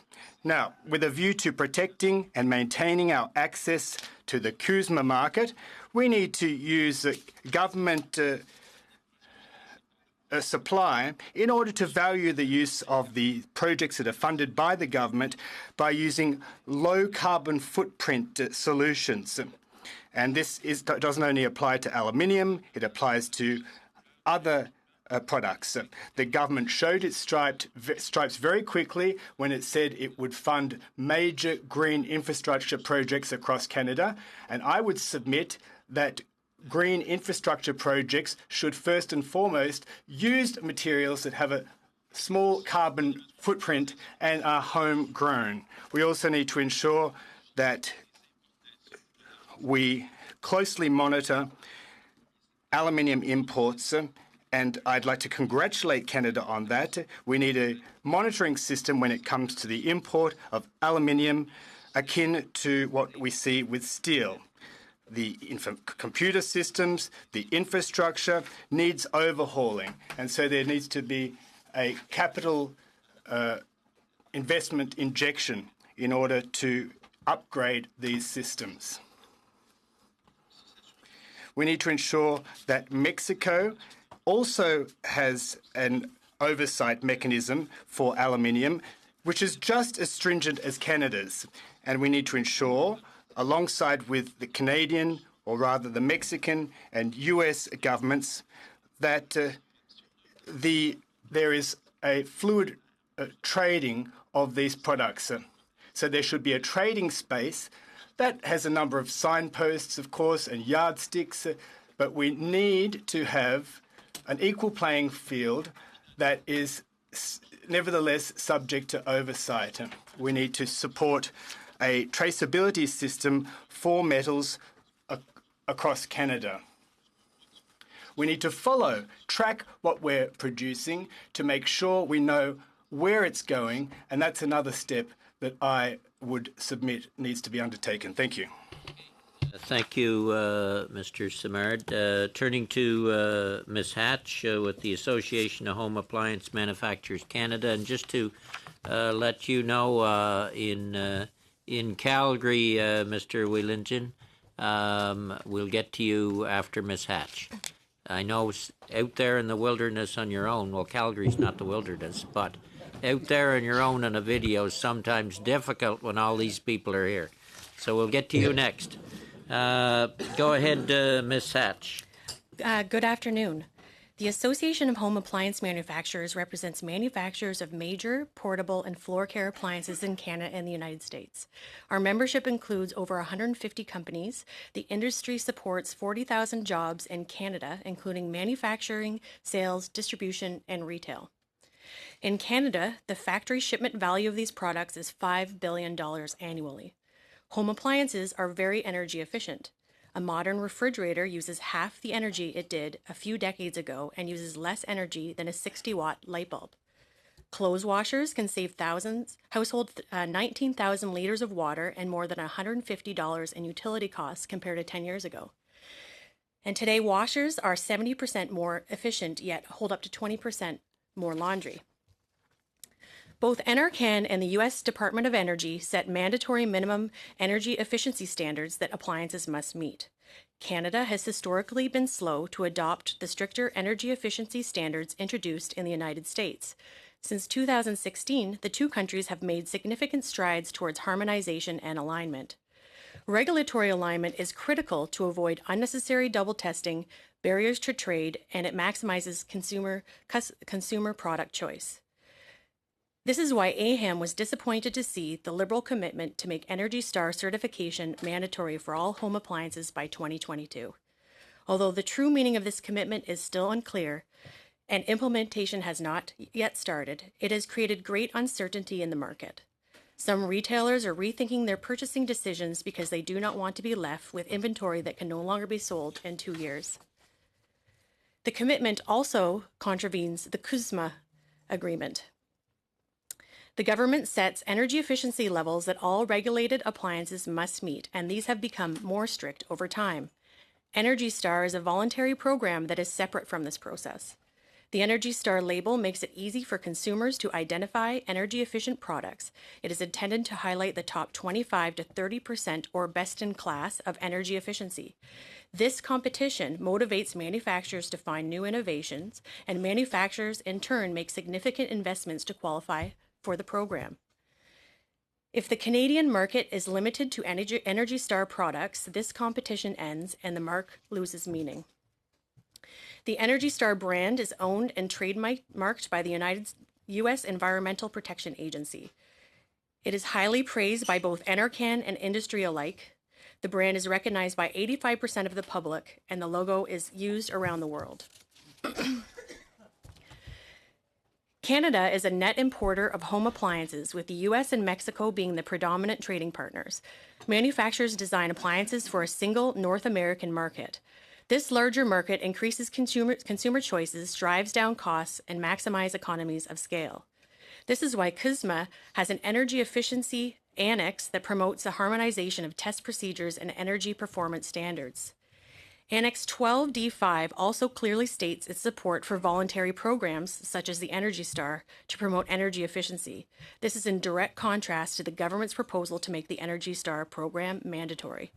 If the government moves forward with making Energy Star mandatory, not only will Canada be contravening CUSMA, but more importantly, Canadians will experience a significant reduction in products that are available in the market. And prices are likely to go up, especially for entry-level models that are more likely to be purchased by low-income Canadians. In fact, a staggering 41% of what is currently sold in Canada will no longer meet these requirements. More specifically, 71% of top-load washers and 50% of top freezer refrigerators will be non-compliant and removed from the Canadian marketplace. Low-income Canadians will be disproportionately impacted. Consumer research says that 74% of consumers with incomes under $25,000 purchase top freezer refrigerators. As noted previously, half of those would no longer be available to consumers if Energy Star were to be the new minimum standard. Instead of making Energy Star mandatory, the government should create a regulatory framework that can more quickly update its standards, and this can be done in two ways. One, the government can enact the proposed energy efficiency regulations that were announced in Budget 2017. This would give the minister the power to modify standards and tests more quickly to maintain harmonization. Two, the government could also update the Energy Efficiency Act to streamline this process. AHEM has been a strong advocate for advancements in energy efficiency standards, but making Energy Star mandatory will have negative consequences for middle-class Canadians. Thank you. Thank you very much, Ms. Hatch. And what did you say the date was that would come in? In the budget, it was Energy Star is mandatory. 2022. 2022. So less than 2 years. Thank you. Turning to ARC Financial Corporation, Mr. Wheelingen. Yeah, okay, thank you very much. And I presume that I'm coming through here. You're coming through, and you've got 40 people watching you here, so you're on the spot. Okay, that's fantastic. Thank you so much, and I wish I was there in person. I was, in fact, in Ottawa just 3 or 4 days ago, and meeting with a number of people within government. I am the founder of ARC Financial, which is the largest private equity investment manager in the energy sector in Canada. I'm also the former chairman of the Alberta Investment Management Corporation, which today is managing about $110 billion. My background is primarily in capital markets, investment management with a specific focus and understanding of the energy sector globally and in Canada. Policy and politics in Canada relating to our energy sector, I think I would expect most of us would agree, has been discordant. And I, again, would expect most of us would agree that it's been dysfunctional.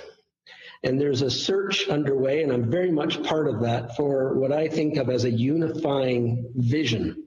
That's happening at the Business Council of Alberta, it's happening at the Business Council of Canada, and it's also happening at the Public Policy Forum. And I'm participating in all of that. And what I wanted to do, this is a bit different, I think, but I think it's very important. What I want to do is very quickly outline what the emerging trends are in these policy discussions for your benefit, and then there's a specific point I want to make that's relevant that's specifically relevant to the 2020 budget.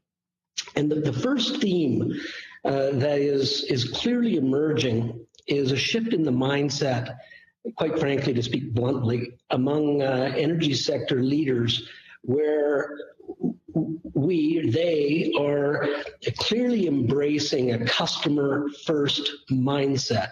Basically, the view is our customers want low-carbon, high ESG products, and we can deliver. We have been delivering, but we really need to step it up and come through. We've been reducing emissions significantly over at least the last 10 years, and this is accelerating. Most of you will be aware that new oil sands projects, for example, that the emission levels per barrel are coming in now roughly equivalent to what you see in the U.S. market for crude oil being refined in that market.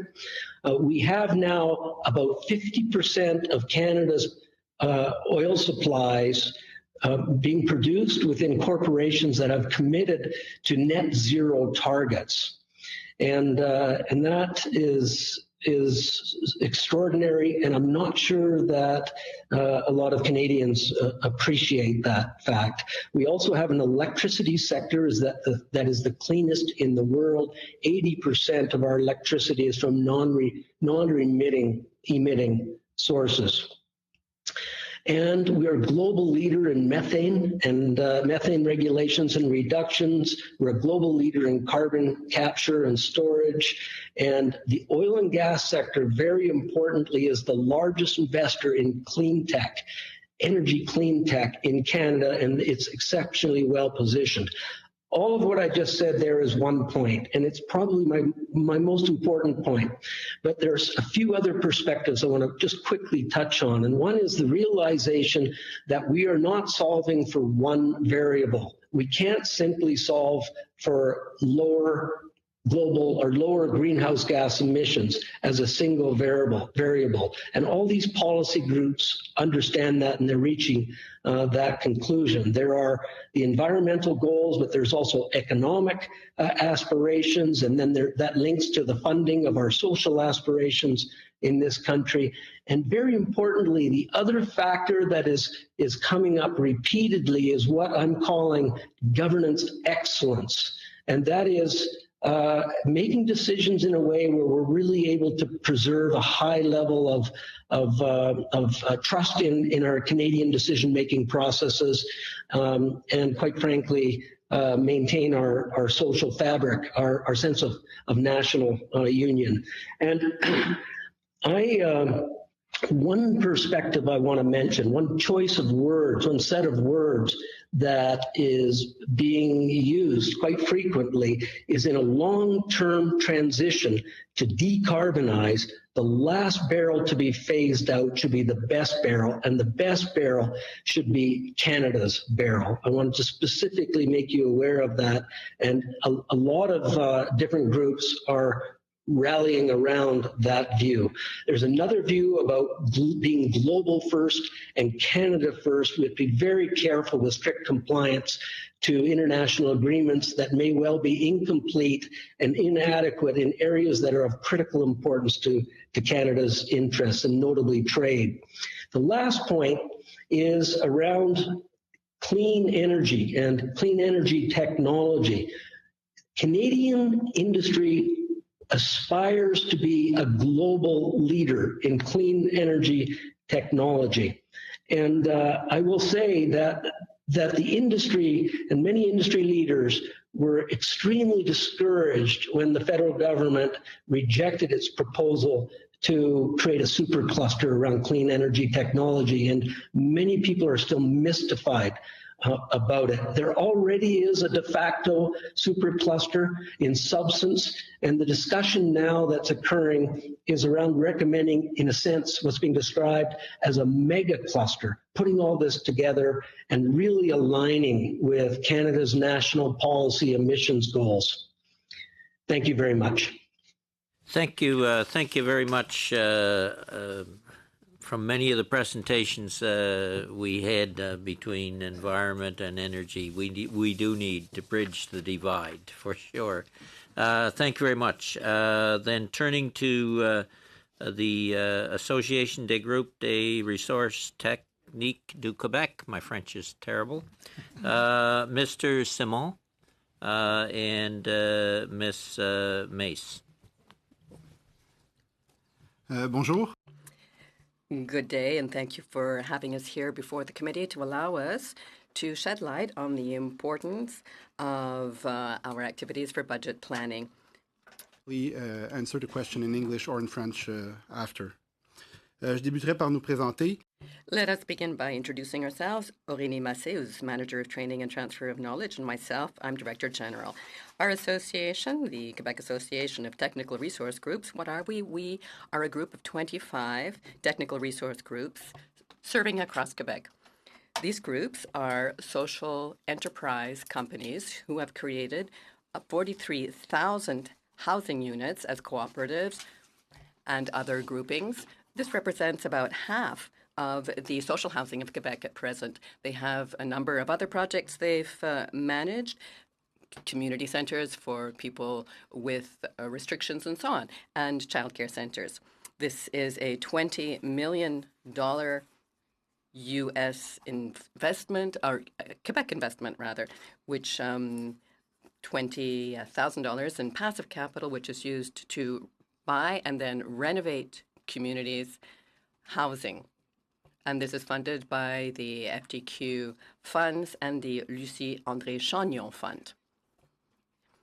These groups have been working in housing for over 40 years now, and we are present throughout all steps of the process to create a housing complex, from assessing needs, to planning, to creating, and to supervising, training groups, and also managing the land base and the funding. These groups coordinate local groups involved, municipalities, elected officials, people who working in housing organizations, and institutional. And they act as catalyzers to create these housing complexes that respond to the most vulnerable of our peoples. We are very proud for having contributed to an exemplary and very unique model which has inspired other sectors of the social economy and is being used elsewhere in the world. We would like to underscore how important the federal government can be in matters of housing. After 20 years of absence, we now have a national housing strategy. This is a good thing, based on the very principle that the federal government should take leadership and invest to solve a major problem in Canada. And it's appreciated because there is long-term planning involved here, how to develop housing and mobilize communities, especially more vulnerable communities, is a long-term project. A national housing strategy is also applauded for its aims. The aim of involving various engaged people to meet specific targets. Throughout the country, housing is becoming a more important issue. Cities and municipalities systematically included among their priorities as of a few years now. It's important to notice that housing is such a basic need, very basic for Maslow. Eating, housing, and being able to clothe yourself properly. When people are well housed, they're able to eat and to clothe themselves better. We know that more and more people are turning to food banks, yet not everyone notices that housing will help solve that problem. Housing budgets are not a mere expenditure. They are a long-term investment, and they also save on future spending in public safety and education and in health and many others. Remember that affordable housing is a necessity to our economy, and that community housing allows us to use labor out in the regions of the country. The national strategy calls for more investments, 55 million over 10 years. That clearly underscores how important housing is. That said, I must tell you that this is not enough. Why? For two main reasons. First, we must consider the needs. At our last census in 2016, we found 1.2 million households with high needs, 309,000 in Quebec. That's 1.2 million Canadian families who are living in inadequate housing, housing that does not meet their needs. Moreover, there are so many people leaving their villages, let's say, to go into large urban centers to find housing, adequate housing. This has become a real issue when it comes to land planning across the country. And this is a real issue of human families, especially elderly people who leave where they have grown up, places they have contributed to, and go to large cities merely to find housing. You know that none of us, politicians or citizens, can accept people being unable to get health care or to access education. So why, in 2020 in Canada, can we accept that over 1 million of our families can't find adequate housing? Such a basic need. The National Strategy for Housing intends to create 125,000 new housing units over 10 years. Of course, without major new investments, this will never take place. We've had decades to fulfill these sorts of promises, and the need is growing. Secondly, the second reason why the strategy is not adequate is that, unfortunately, there are a number of programs that are out there that aren't funded sufficiently to succeed, let me tell you. Of course, the federal government is playing a leadership role, asking those involved in these housings to meet basic needs, universal accessibility, greenhouse gas standards, and so on. Unfortunately, these are lovely ideas, but sometimes make housing cost more and increase rent. Government requirements. Rapidly run out of time. We're trying to hold people to close to 5 minutes. I don't want to interrupt, but if you can quickly get through your recommendations. Okay. So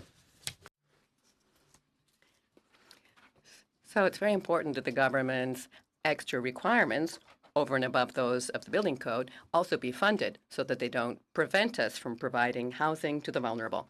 We have a Quebec ecosystem, which is very specific to Quebec, which works closely with the federations and other groups providing housing, municipalities, health service providers, and so on, and communities. So the success of Accès Logis, which is the main group in Quebec, is based on the fact that it co-constructed its programming with local players. Now, on to the important issue of what we suggest, what we request.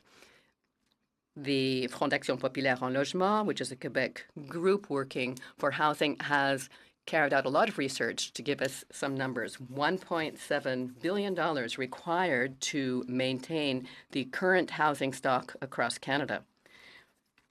$2 billion more are required every year to construct new housing stock. And of course, the federal provincial agreement, $70 million for Quebec in investment in housing, will of course is a good kickstart to this. Also, investment is needed to maintain the current rental stock. You know, here in committee, as you discuss the budget, you are deciding whether we or not we will tolerate families living in inadequate housing. Housing costs a lot, but not taking care of our housing costs a lot more and has long-term consequences. Thank you. Very much. Ms. Hanson, Diabetes Canada, welcome again. Mr. Easter. 99 years ago, in a Toronto hospital, a ward full of children lay in comas, dying of type 1 diabetes. A group of doctors led by Frederick Banting moved through the room, injecting the children one by one with a new extract they had discovered called insulin. By the time they were injecting the last child, the first one was waking from his coma. These children were among the first of the countless millions whose lives have been saved by the momentous discovery of insulin in Canada in 1921, which gave Canada its first Nobel Prize in medicine. In less than a year, the world will celebrate the 100th anniversary of that discovery, and all eyes will once again be on Canada. But when the world looks to Canada to see how we are faring at treating diabetes, they will be disappointed. Canada is in the worst third of developed countries for prevalence and costs of treating the disease. The problem of diabetes is very bad and rapidly getting worse. People are highly concerned right now with the coronavirus, despite the fact that by all reports it is less deadly than SARS. For context, a total of 44 people died of SARS in Canada. That many die of diabetes every 2 days. Diabetes is growing in prevalence at a rate of more than 40% per decade. A Canadian receives a diagnosis of diabetes every 3 minutes, joining the ranks of the 11 million Canadians who already live with diabetes or prediabetes. Vulnerable Canadians are particularly at risk. Seniors and Canadians with lower incomes, and people of Asian, Latin, African, and Indigenous ethnic backgrounds are more likely to develop diabetes and its complications. So much so that whereas a 20-year-old in Canada today now faces a 50% lifetime chance of developing diabetes, if that 20-year-old is First Nations, that risk is 80% or greater. This year, more than 5,000 Canadians will receive a lower limb amputation due to diabetes. More than 7,500 will die of it. Our healthcare system will spend $30 billion this year in the direct costs of treating the disease. Diabetes is a runaway train. The solution to this growing epidemic is Diabetes 360. It is an action plan developed by the whole diabetes community that will result in greater prevention, screening, treatment, and management, leading to better health of all those affected by diabetes. It is an evidence-based strategy that will help to achieve measurable patient health outcomes, which will be assured by a data dashboard that will help us all monitor the diabetes burden in Canada and assess our progress in reducing it. We expect that we can reduce the number of Canadians diagnosed with diabetes by 110,000 per year once Diabetes 360 is implemented, and I should note that those benefits begin to accrue from year one. At a cost of only $150 million total over 7 years, Diabetes 360 would only need to prevent 12,000 cases of type 2 diabetes to pay for itself. Put another way, the payback period for this program is less than a month and a half. Diabetes 360 would not only save the healthcare system $11 billion in the 7 years that it would take to implement, but it would also save employers a further $9 billion. At an average corporate tax rate of 26.5%, that represents an additional $2.4 billion in corporate tax revenue for our government over those 7 years. The Standing Committee on Health studied Diabetes 360 and the need for a diabetes strategy in Canada in depth during the last session of Parliament, and their recommendation was that Diabetes 360 should be implemented. The diabetes community is united behind Diabetes 360. It was developed by more than 120 stakeholders, including academia, NGOs, and private industry. Canadians fully support this strategy. Tens of thousands of them have been emailing their MPs, signing petitions, and speaking out on social media in support of Diabetes 360. And an Ipsos Public Affairs poll conducted last fall showed that 87% of Canadians feel that the federal government needs to do more to help the provinces and territories to address diabetes. Provinces want Diabetes 360. 3 have already publicly committed to implementing provincial versions of it: British Columbia, PEI, and Manitoba, and many others are actively exploring it.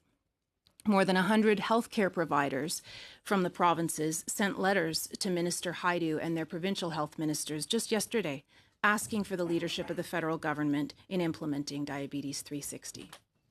In closing, I would say, faced with an epidemic of staggering human and financial costs, and with the 100th anniversary of one of Canada's greatest discoveries right around the corner, the time for action is now. Fund Diabetes 360 in Budget 2020. Thank you. Thank you very much, Ms. Hanson. And the last witness on this panel with the Hotel Association of Canada, Ms. Grenol, President. Welcome. Thank you for having me. My name is Susie Grenell. I'm the president of the Hotel Association of Canada. Je vous remercie de l'invitation d'être ici. Thank you for inviting me to join you here today. Canada is proud to represent more than 8,200 hotels, motels, and resorts, which encompass the $21.9 billion Canadian hotel industry in Canada. Our country's hotel sector directly and indirectly employs over 300,000 people in almost every riding in Canada. Hotels are a significant contributor to the Canadian economy, generating tax revenues estimated at $9.5 billion for all 3 levels of government. I'm here today to discuss the impact of short-term rental companies like Airbnb on the hotel industry and communities. Our message today is about fairness. Our ask is that you amend your tax laws to level the playing field for all accommodation players. Nightly rentals on platforms like Airbnb have exploded across cities and communities in Canada. At issue is the fact that there are big developers and landlords hiding behind these rental platforms, running a comparably sized business to a hotel, but they don't have to comply with any of the same business responsibilities to taxation, health and safety standards, accessibility, zoning, to name a few.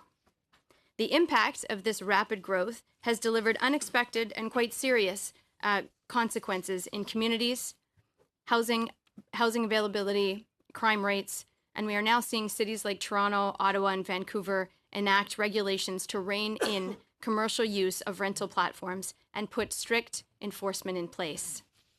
Recognizing that cities across Canada are grappling with this, we have developed a best practice guideline for municipalities and would be happy to share it with any of the members if the issue is of interest in your riding. I want to make one thing clear. Competition is a good thing, and the hotel industry welcomes it. But there needs to be a level playing field. To achieve this, all levels of government need to take action, but the tax fairness component requires leadership by the federal government. Our sector was very pleased that during the recent federal election, there was a consensus among all major political parties to take action to equitably tax digital companies like Airbnb in Canada.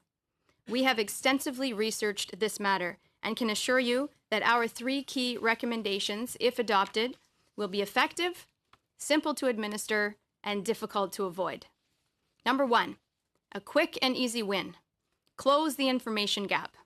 Our laws today already include a requirement for Airbnb hosts to pay income tax on their revenue, but Airbnb refuses to issue T4A slips that would promote voluntary compliance and also provide CRA with an audit tool. Number 2, we recommend that GST be charged at the platform level from $1, with much of the tax remitted to the government and the balance of it going back to the hosts in order to offset their GST-related business costs. This approach recognizes that hosts are running a business, should be getting a GHT offset for their business expenses. Because it would be calculated as a fixed percentage of total revenue, there is no need to track GST, the GST they pay, or keep receipts. It is called Quick Method, and it has been used by thousands of small businesses across many industries since the GST was introduced in 1991. Charging tax from $1 is another feature that is being used in the Canadian taxi cab industry, and it now applies to the ride-sharing industry. Here, HST is charged through the platform, through platform companies like Uber. We believe it should be applied through online platforms like Airbnb in the accommodations space as well. Number 3, we recommend that the government follow the example of France and Great Britain and impose a tax on the Canadian revenue of major international operators at the rate of 3% in lieu of corporate income tax. This solves the problem of trying to track down digital companies with no physical presence in Canada and the issue of shifting profits to low or no tax jurisdictions. It is simple to administer and hard to avoid. This was the essence of the consensus of all major political parties in the last federal election. The implement date could be pushed to allow the OECD the current calendar year to conclude a broader framework, but failing that, Canada should proceed with its own revenue tax. These 3 recommendations are about fairness. Canadian hotel operators pay corporate income tax and must charge and remit HST at the point of sale. But digital players today get a tax holiday. A 2017 research study revealed that Canada's Airbnb sector alone has the potential to contribute almost $100 million in consumer taxes and fees. That number is much likely higher today. We are asking the federal parties to move on their election commitments in this next budget. Implemented together, we are confident that our 3 simple solutions can ensure fairness for all Canadians. Thank you for your time. Thank you very much, Susie. So with that, we'll go to 5-minute questions. We can probably only get 6 in, and we'll start with Mr. Martel. Merci. Mes questions seront toutes pour... My questions will all be directed at Mr. Simard. Mr. Simard, is it true that $6 billion worth of projects have been compromised because of the new NAFTA? Well, to begin with, I have doubts about that amount. I don't think that there's $6 billion worth of projects that were slated or under study. But in any event, what makes things almost impossible to consider major investment projects, whether it be expansion phases, there are 3 major factors. Market prices, that I alluded to in my opening statement, which included a table which demonstrates clearly that we are working nowadays with a price from 30 years ago and with costs, 2020 costs. So we have a dwindling profit margin. So when we're talking about decisions about billions of dollars in investment, things do not play in our favour, obviously. The second factor is volatility in the US market, where we export 90% of our production. And in fact, we compete with other countries, obviously. So tomorrow morning, Mr. Trump could wake up and announce that he's putting an end to tariffs imposed on India or the Middle East. And then the upshot would be that prices would be completely, there'd be upheaval in terms of prices. Now, final factor, construction costs for major industrial projects in Quebec, in Canada. Building tomorrow's aluminium plant or expanding it costs $8,000 per tonne. So if I have an aluminium infrastructure project to the tune of 500,000 tonnes, I'll need to set aside $4 billion, and that takes 36 months to get it up and running. In China, we're talking about $1,800 per tonne, and everything's done and dusted in 14 months. So my project costs me $14 billion, and in the meantime, China's been able to, in fact, move ahead with 3 projects in half the time. So the fact of the matter is, because of those 3 factors, we just cannot consider these kinds of infrastructure investments. You referred to the need for a 4.0, robotics, big data, automation,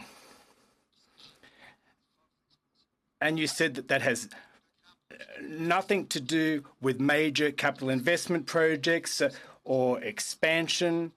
So what does that mean when you call into question major investment projects such as Phase 2 of the AP60? Well, what are you saying, in fact?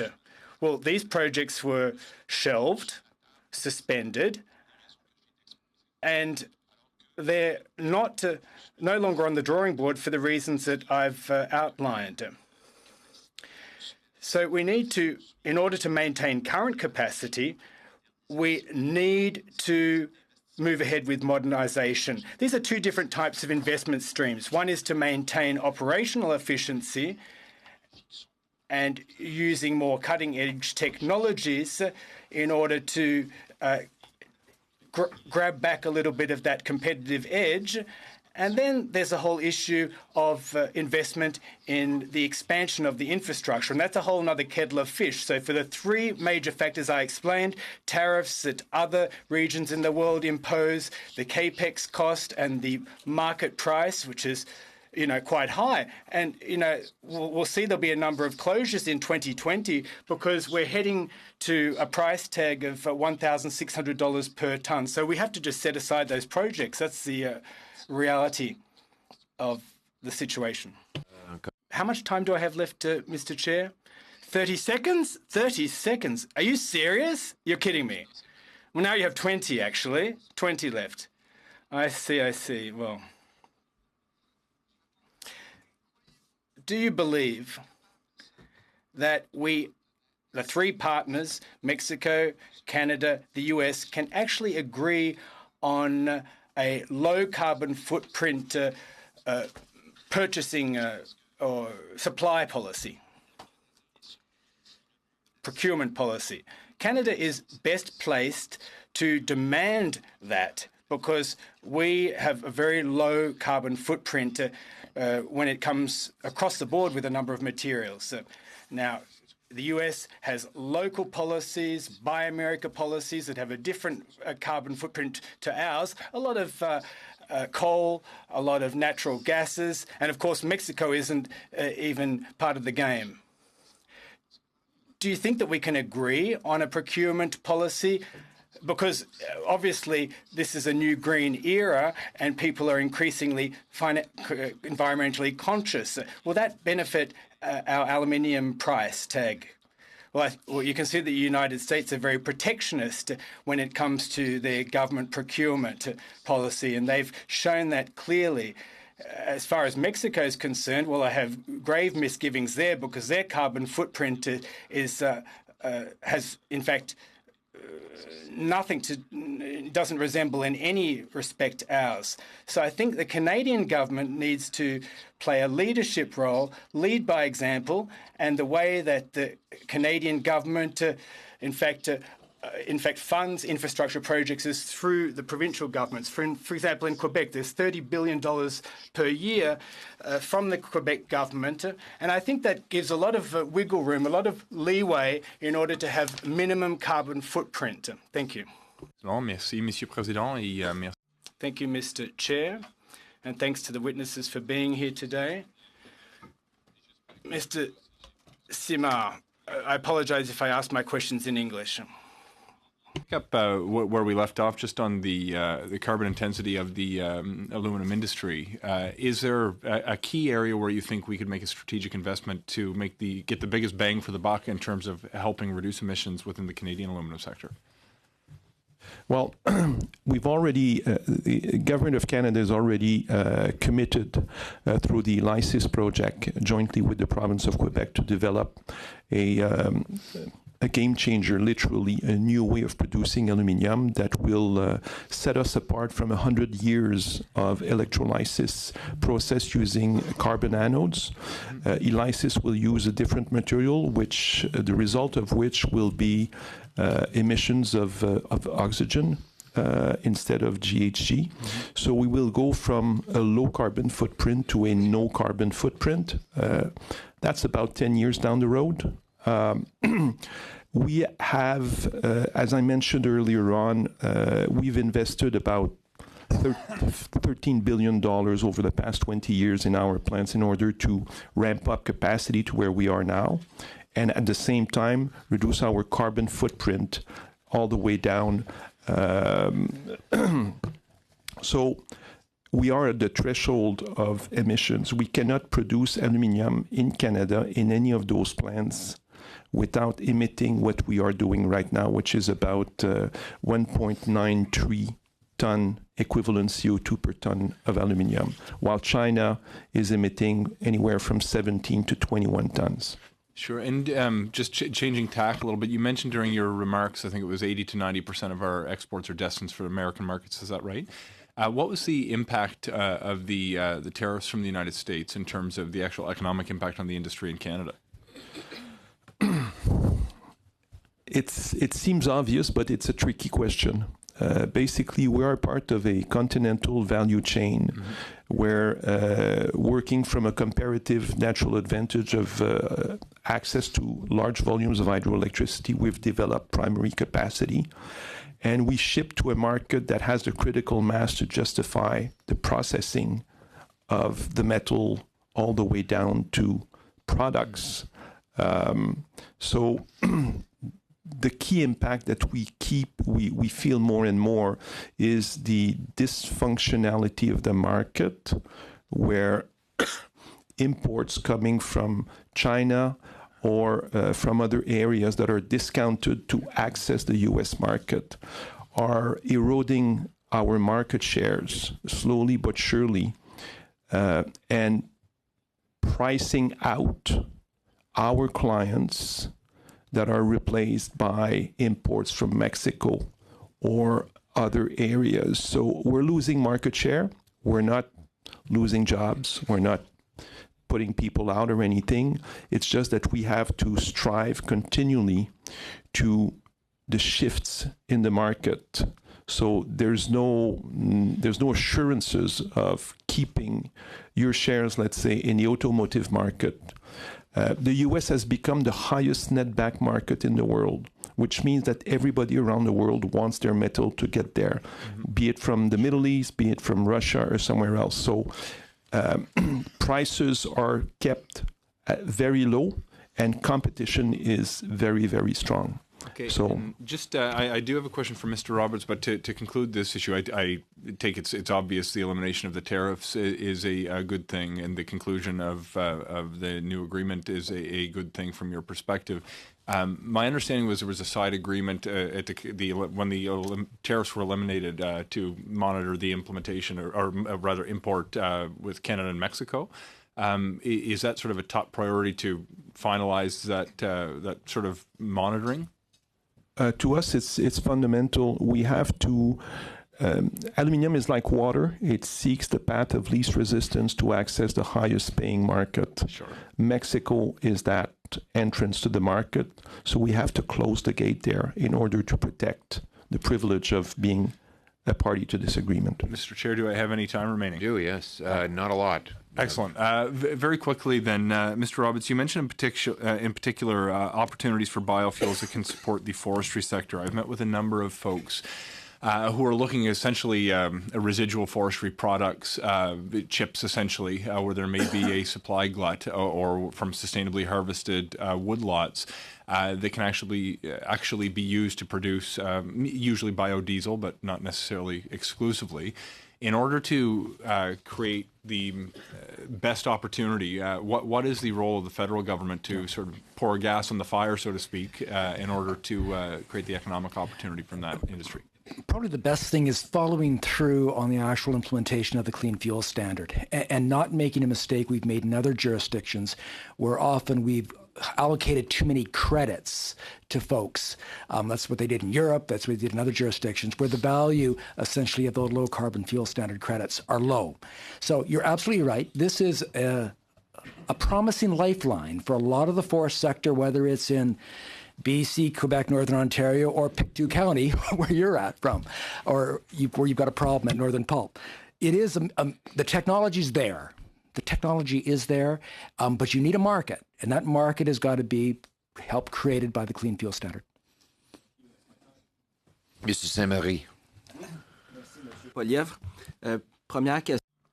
My first question is directed to Mr. Simard. I just want to make sure that I've properly understood. Under the new NAFTA, 70% of aluminium components used in automobiles must be produced in North America. But based on the responses you've given, it's my understanding that these parts can be produced using aluminium that in fact comes from China. And aluminium producers don't enjoy that protection, and yet the steel sector does. Well, our understanding of the new CUSMA that was negotiated is that the rule applies to procurement in North America, but that the metal can be obtained anywhere in the world. Well, obviously, you would have preferred to see an agreement where aluminium was protected in the same way and to the same tune as steel is, wouldn't you? Well, yes, indeed, that's what we would have liked to see. But Ms. Freeland and her team, in the representations that they're making, and right through to the end of the negotiations, Mexico stood its ground and said yes for steel, but not for aluminium. My other questions will be for the GRTQ. Thank you very much for your presentation. Right from off the bat, you established that you are the number one group when it comes to social housing in Quebec. You're well versed in it. You're very much invested in the projects. You were running out of time at the end of your presentation when you were making your demands of the government vis-a-vis the upcoming budget. And I'd like to hear what your demands are again. And a sub-question, you talked about the importance of a Quebec-Canada agreement. How long have you been waiting for such an agreement? Response. The second question is easy to answer. Since the federal government made available the funding, we're the only province that doesn't have such an agreement. And so we have about $70 million that we're being deprived of on an annual basis. We understand that parliamentarians are accountable as far as the purse strings are, and so that we have bang for our buck. But Quebec and the municipalities have the same stake in ensuring that we have bang for our buck. So there shouldn't be anything preventing affordable housing, and this agreement needs to be, in fact, needs to be undertaken in short order. Now, the $1.7 billion in terms of social and community housing stock. There'll be an additional $2 billion to fast-track construction to meet needs, and there's the federal and provincial agreement, and of course we need the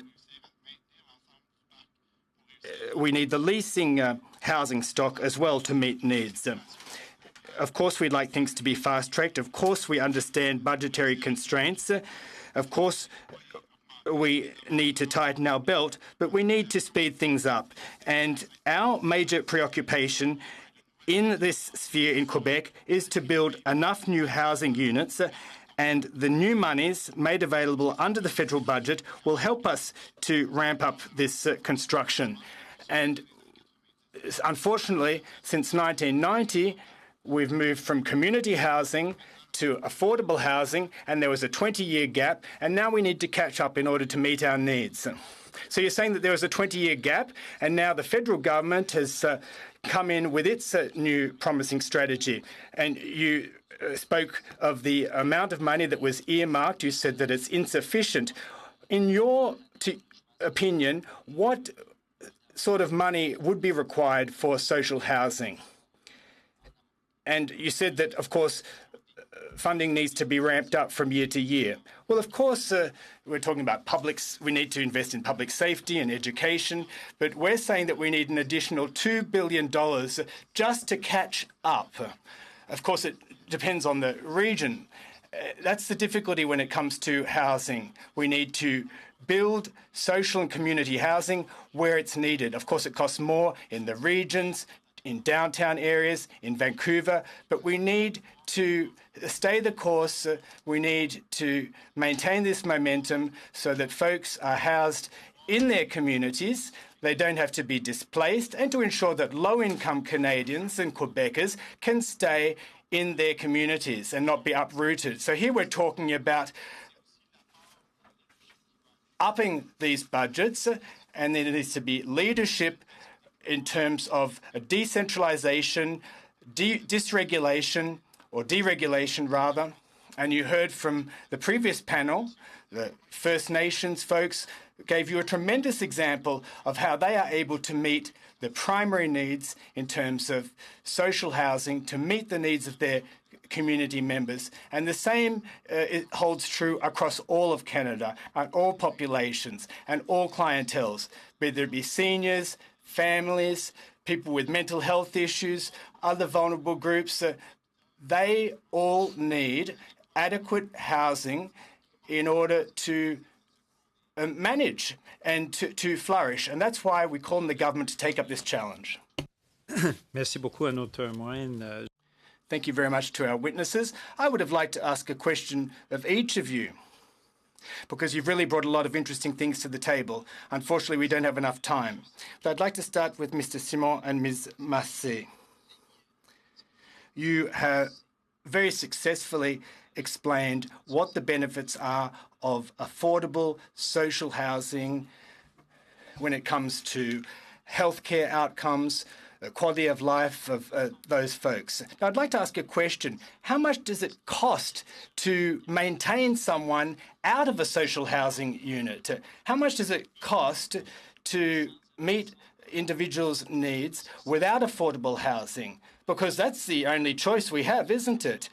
It's a false choice. We have to build affordable housing, but if we don't do so, well, if we do so, we are able to save money in terms of short-term solutions.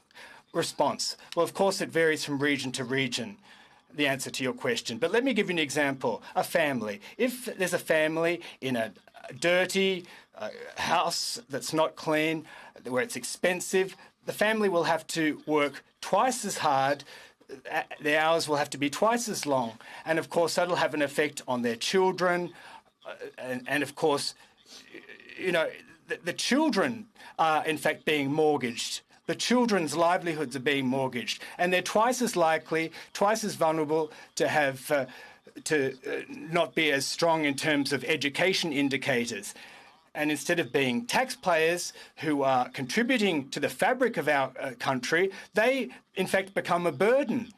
And if, for example, we're able to overcome the technological and labour problems, we need to ensure that all Canadians and Quebecers can play a fully fledged role in the workplace. And of course, if they have adequate housing, then an education, they'll have what they need. Thank you very much for your presentations, Madame Hanson. I had no idea of the extent of diabetes in this country, and I would like to ask you, what is the cost of not acting? If we don't put in place adequate financing for Diabetes 360, how many lives will be lost in a given year? What is the impact on our healthcare system? What is the impact in not acting? And Madame Grainot, I'll ask you the same thing. In terms, you've very eloquently spelled out the impacts right now of having the web giants basically with a free-for-all. They can get around the income tax system and not have to pay all of the obligations that we pay as Canadians. So what is the cost in not acting if the budget does not respond to the needs of putting in place a tax system for the web giants that have gotten off for free? So in each turn, if you could answer those questions. Because we got a number of other questioners here and we got to get them on. So as quick as you can. Thank you, Mr. Julian.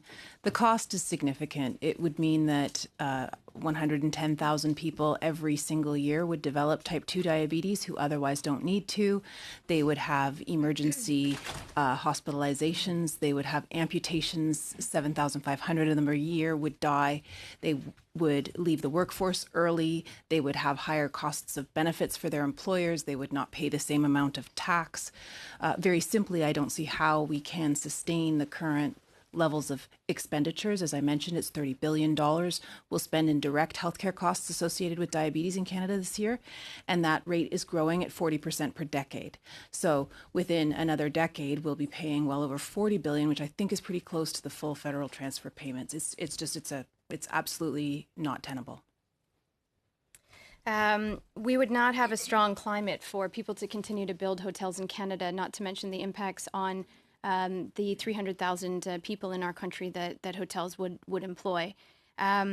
If you look at the revenue that would be generated for the government, with the example of Airbnb alone, it's $100 million.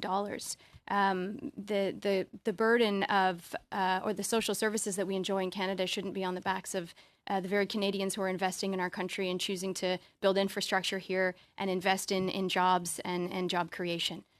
So I would say that the cost is significant. 10 minutes over, if we can, to get our questioners on. Mr. Cumming first, and then over to Ms. Kochakis. Thank you, Mr. Chair. My question is for Mr. Van Willigen. Thank you for taking the time to be here today. I know you're very busy, and I appreciate you framing the tremendous work that the energy sector has done to focus on cleaner energy, to be competitive, and to lower their carbon footprint. But all that being said, that great work they've been doing, there's been a large exodus of capital out of the country. And I'd like you to be able to comment a bit on what federal policy could be changed or introduced to try and not only stop the stem, but see a reinvestment into this very important industry for Canada. Well, thank you very much. And, I'll just speak very openly and say, first and foremost, what we need is a relaxation of the very intense and often quite hostile rhetoric across this country on the part of certain provinces towards the Western producing region in Canada, and indeed from the leaders of the national parties. That in itself has created a real problem. Our investors are saying to us that they believe that Canada's energy sector faces a unique structural risk, and that is that it's underrepresented in national policy and related decision making. And they can invest elsewhere. They can invest into companies within the oil and gas sector that are in the same business, and they don't have that kind of risk. And that's a point we've heard over and over. And at ARC Financial, 80% of our investors are, in fact, international, some of the largest investors and highest quality investors in the world.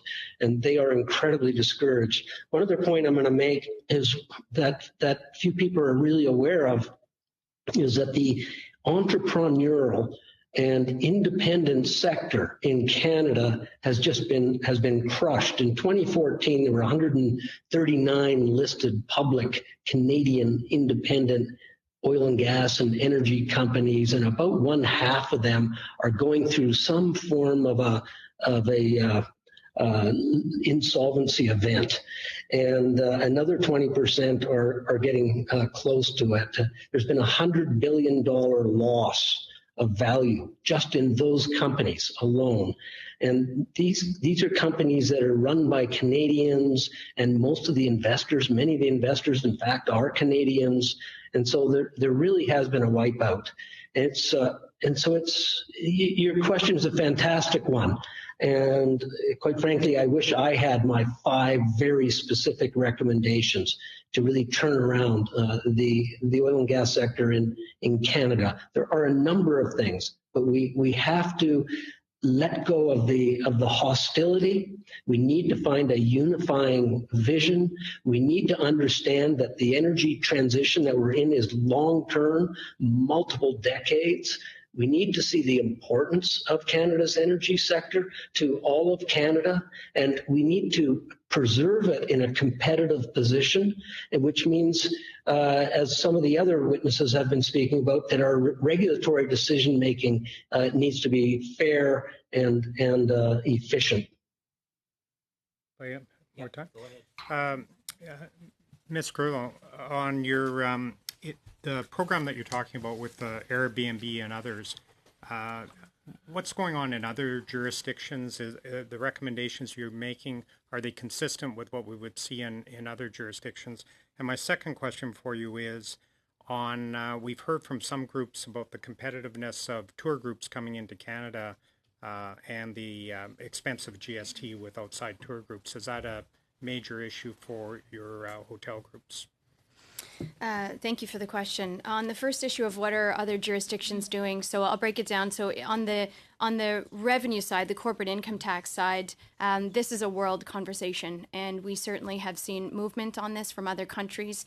Most recently, France and Great Britain are looking at this, and they have made commitments to move forward on the taxation on the revenue piece. Canada also signaled its commitment to use that same approach. Now, there are international dynamics at play that need to be considered, but certainly there needs to be leadership on the federal government in Canada, and we're well poised to take that leadership, and we would not be out of lockstep with other countries. We would be leading the charge. On the GST piece, other jurisdictions, and Emilian can compare us to other jurisdictions in Canada, the way our tax system is structured. We have provinces that are moving on this already in the absence of the federal government not applying this. And so having GST applied at the platform level, there is precedence in the Uber industry, in the taxi cab industry. We know that it works. People woke up and took Uber the next day. Governments got the revenue that they needed, and it leveled the playing field. So there's already precedent for it. It works. And we are seeing that same type of tax application on the GST side in other countries as well. Okay, thank you, Ms. Kotakis. And then I have a quick question, and we'll close. So, Mr. Chair, I will be sharing my time with my colleague Stéphane Lauzon, and I'll go first. Thank you all for being here today. My question is to Ms. Hansen. I, like many of us here, have heard from my constituents with the diabetes situation in our country. And thank you for sharing those statistics. I have some statistics as well. Over 90% of Canadians living with diabetes have type 2 diabetes, and over 45% of those individuals are with the seniors, and that group of population is increasing as time goes by. Health Canada cites diet and exercise as the biggest preventative measures against type 2 diabetes. What recommendations can you provide our government on addressing type 2 diabetes among Canadian seniors? Thank you very much for your question. I think that prevention is a very, very strong opportunity and a big part of where we see a lot of the benefit of Diabetes 360. It contains a number of recommended actions to improve the environment in which we all live so that fewer of us are likely to develop type 2 diabetes. And that goes from things like ensuring food and income security, because we know that those are key risk factors, to helping build more walkable communities, helping to ensure regular physical activity. All of those things, when implemented, would help to support seniors in Canada either at risk of or already living with type 2 diabetes.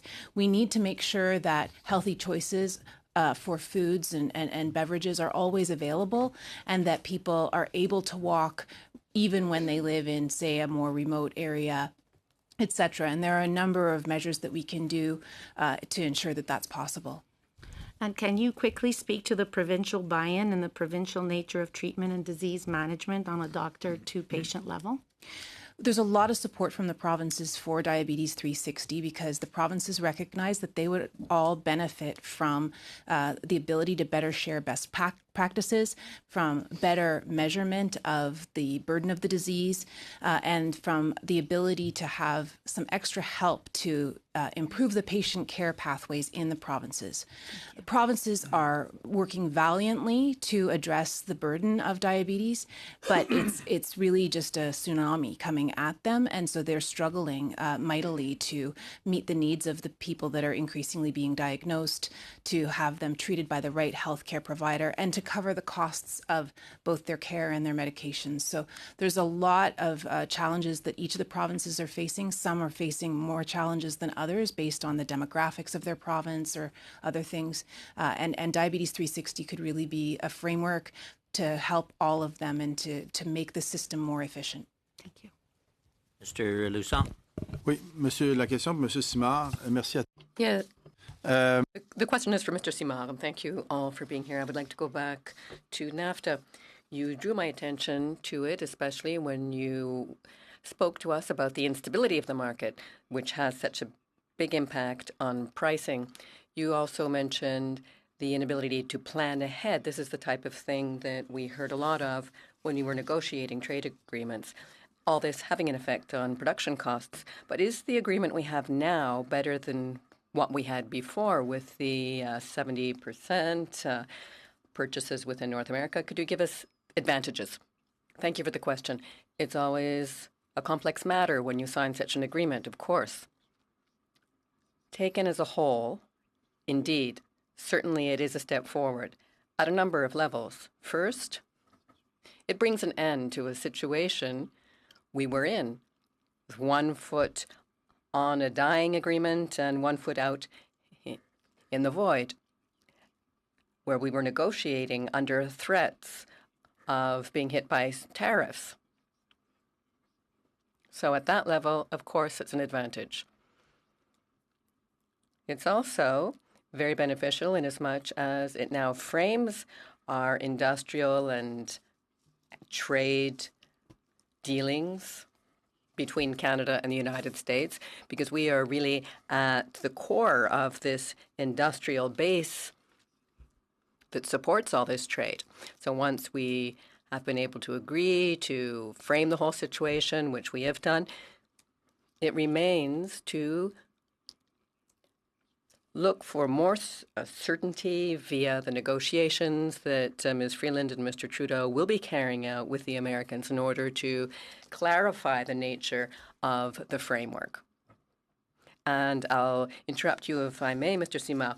This is what I'm aiming for. The signing is not the end of the discussion, right? That's the point? I'd like to hear more on that. Yes, signing the agreement, as far as I'm concerned, is a way to organize the discussion between the three main players who have thus decided on a framework within which they will work out exchange and trade between the three economies. There's a large agenda after that within the various sectors involved, ours, for example, to specify how this trade will occur. Traceability, for example, surveillance, monitoring, oversight.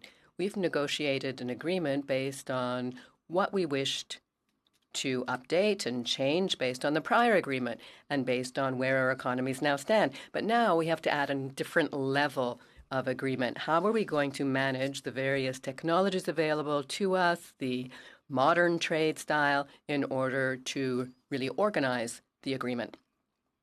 Question, over time. I do have one question to Mr. Wheelingen. And